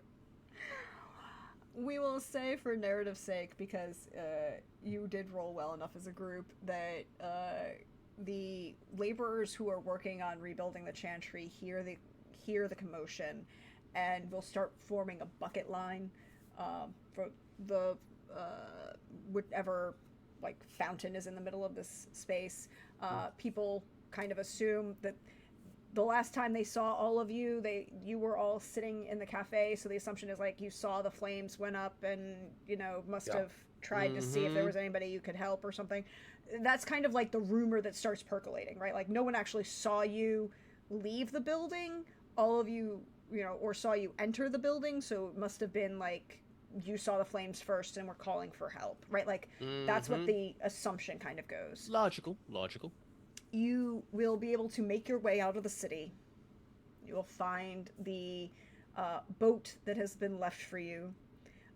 In the boat, there is a small note written in code for all of you. Standard crow codes. Congratulating on you on not dying. Always a plus. And there's a small package for each of you. As you receive your first cloaks. Oh, fancy. And a word of praise from your unofficial Talon. Mm-hmm.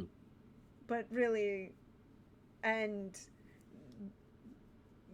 each of the notes is signed with a figure of a crow, like a sketch of a crow with a sketch of a kestrel right next to it, like wings abutting to each other.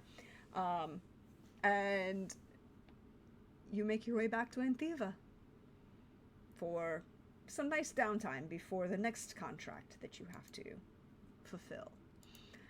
Mission accomplished. But that is where we're going to end for tonight. So thank you everybody for being here. Thank you to my wonderful players for doing these fun little things. Thank you for this story. I loved every minute of it.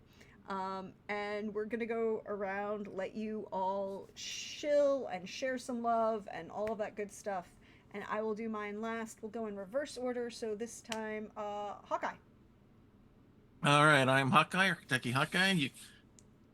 Wonderful time. It's been a honor and privilege to play with both of you, Pope again, and Jesus for the first time. Hopefully, again in the future. Of course. Would love to have it again. And thank you, Prex, for inviting me and allowing me to be a part of this. If you want to catch me in other places, you can catch me on my Twitch channel. For Monday nights, my daughter and I are currently doing it on our Family Night at the Emporium. We are probably maybe this week, no later than next week, completing Lego DC Supervillains, and then we'll be moving on to some other fun game. We're like that far away from 100%ing the game out, so that'll be happening on Monday. Wednesday night is the weekly Skyrim serial, where I am doing the ultimate challenge of roleplay inside the game of Skyrim, where I am roleplaying myself being transported into the world along the lines of a Connecticut Yankee in King Arthur's court. I'm a Kentucky Hawkeye in Jarl Balgruuf's court, and I'm working my way through that adventure as I try to find a way back home. Now that I realize that I'm not stuck in some LARP themed theme park and all that, but this is an actual real world. And then Saturdays is my WWE 2K25 universe called Grappler's Keep, where a number of characters from all of your tabletop RPG genres compete in a ring that we lovingly call the Dice Tray. We're beginning our new season with that. We've had championship matches for the Hunter's Mark last week, so we're back on swinging things, and we'll be working towards our next premium live event. Then otherwise, you can just catch me hanging around everywhere else, Cleric by day and RPG Fanboy by night. Indeed, indeed. And next up, hey Pope, thanks for being here. We appreciate you. Oh, thank you so much for having me. This has been an absolute delight. And again, all these characters that we have gotten to experience and all these stories felt very much Dragon Age stories. This definitely felt like a group of young pros going in, and like we had like the first two deaths showing absolute like competency, like the efficiency of the crows. Whereas again, a mage is a hard thing to deal with at the best of times. Yep. So very much a Dragon Age story.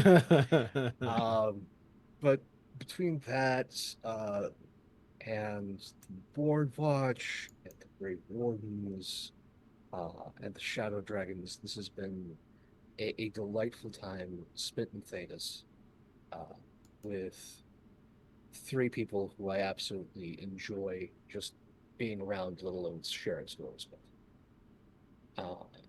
If you want to see more of this particular space, next opportunity is on Friday over at Valdrian's channel at 6 p.m. Eastern. for some Unholy Shores, a Urban Shadows play. And yeah, cursed pieces of silver, people going down into the underworld, and an auction that apparently has a lot of vampires. Awful lot of vampires. So if you want to see how me and a bunch of other fantastic folks deal with that and the other problems Jim throws at us, uh, please come on by. And otherwise, you'll probably see me in chat here in the evenings as Prex continues the playthrough of Veilguard and whatever she has coming down the pipeline. Also, really, folks, all these people are creatives. You should definitely follow them, support them in what they're doing. Because if you take a look at the state of the world, being around good people and supporting good people is important. And thank you all so much for being here. Live VOD, YouTube, Stories Nothing Without Science here, much part of this as we are. Please take care of yourselves and one another, and I hope to see you very soon. Thank you indeed, Pope, as always, for being here. And then last but certainly not least, hey, Jesus, you have fun? Oh, I had a blast for not just this session, but the previous sessions in the world of Dragon Age, where I played a variety of characters. I just enjoyed playing in this particular world.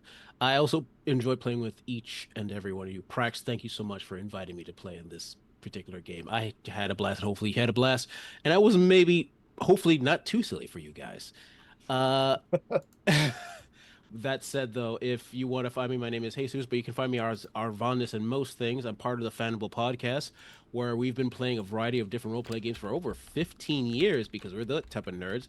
But I also have a YouTube channel called Arvandus, where I go over the lore of war games because I'm also that other type of nerd. But I just want to say, I had a blast playing with each you guys at each different type of Dragon Age lore bit. Thank you so much for inviting me again, and yeah, that's all I got to say. Thank you again for playing. Thank you again to all of my players. Thank you again to all of the audience. If you've missed out on any one of these one-shots for each of the factions, hi, there's a YouTube. All of it's going to be there in a nice, neat playlist. Got you. By the way, there's also new merch because Cheese Brain is a thing, as we've established on this channel. It's there. Great. Have fun. There's also a Ko-Fi I have that supports the channel and helps me build things and do all this stuff and all that good stuff. But thank you again to my fabulous players for being here. I appreciated each and every one of these little stories. I had so much fun. I will tell you that I felt so great. I managed to work a cameo in for each of the one-shots. A cameo from Dragon Age: The Search for Anders that we played over on Wandering DM, also known as Thirsty Thursdays. Hashtag content warning for the thirsty crew, and just yes, it is yes, all of the sexual connotations you could possibly think of. But that was a lot of fun for me to drop those fabulous characters into this little one-shot series in a little fun and interesting ways. But speaking of TTRPGs, next Sunday, we have a premiere coming up. A premiere of a little game being run by Chris Geary, starring myself, Trooper SJP, Lindy of the Laugh Love variety, in the world of Castle Falkenstein. Ooh. Called Truly Madly Falkenstein. I cannot wait for you all to meet these characters. I've had so much fun with this. Like, it will be a thing. We will be a lot of fun with that.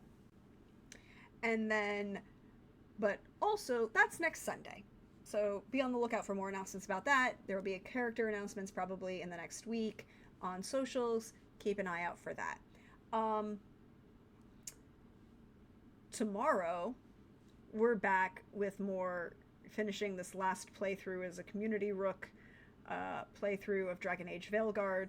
We have successfully romanced a crow. So our pirate now has a murder husband. It's great.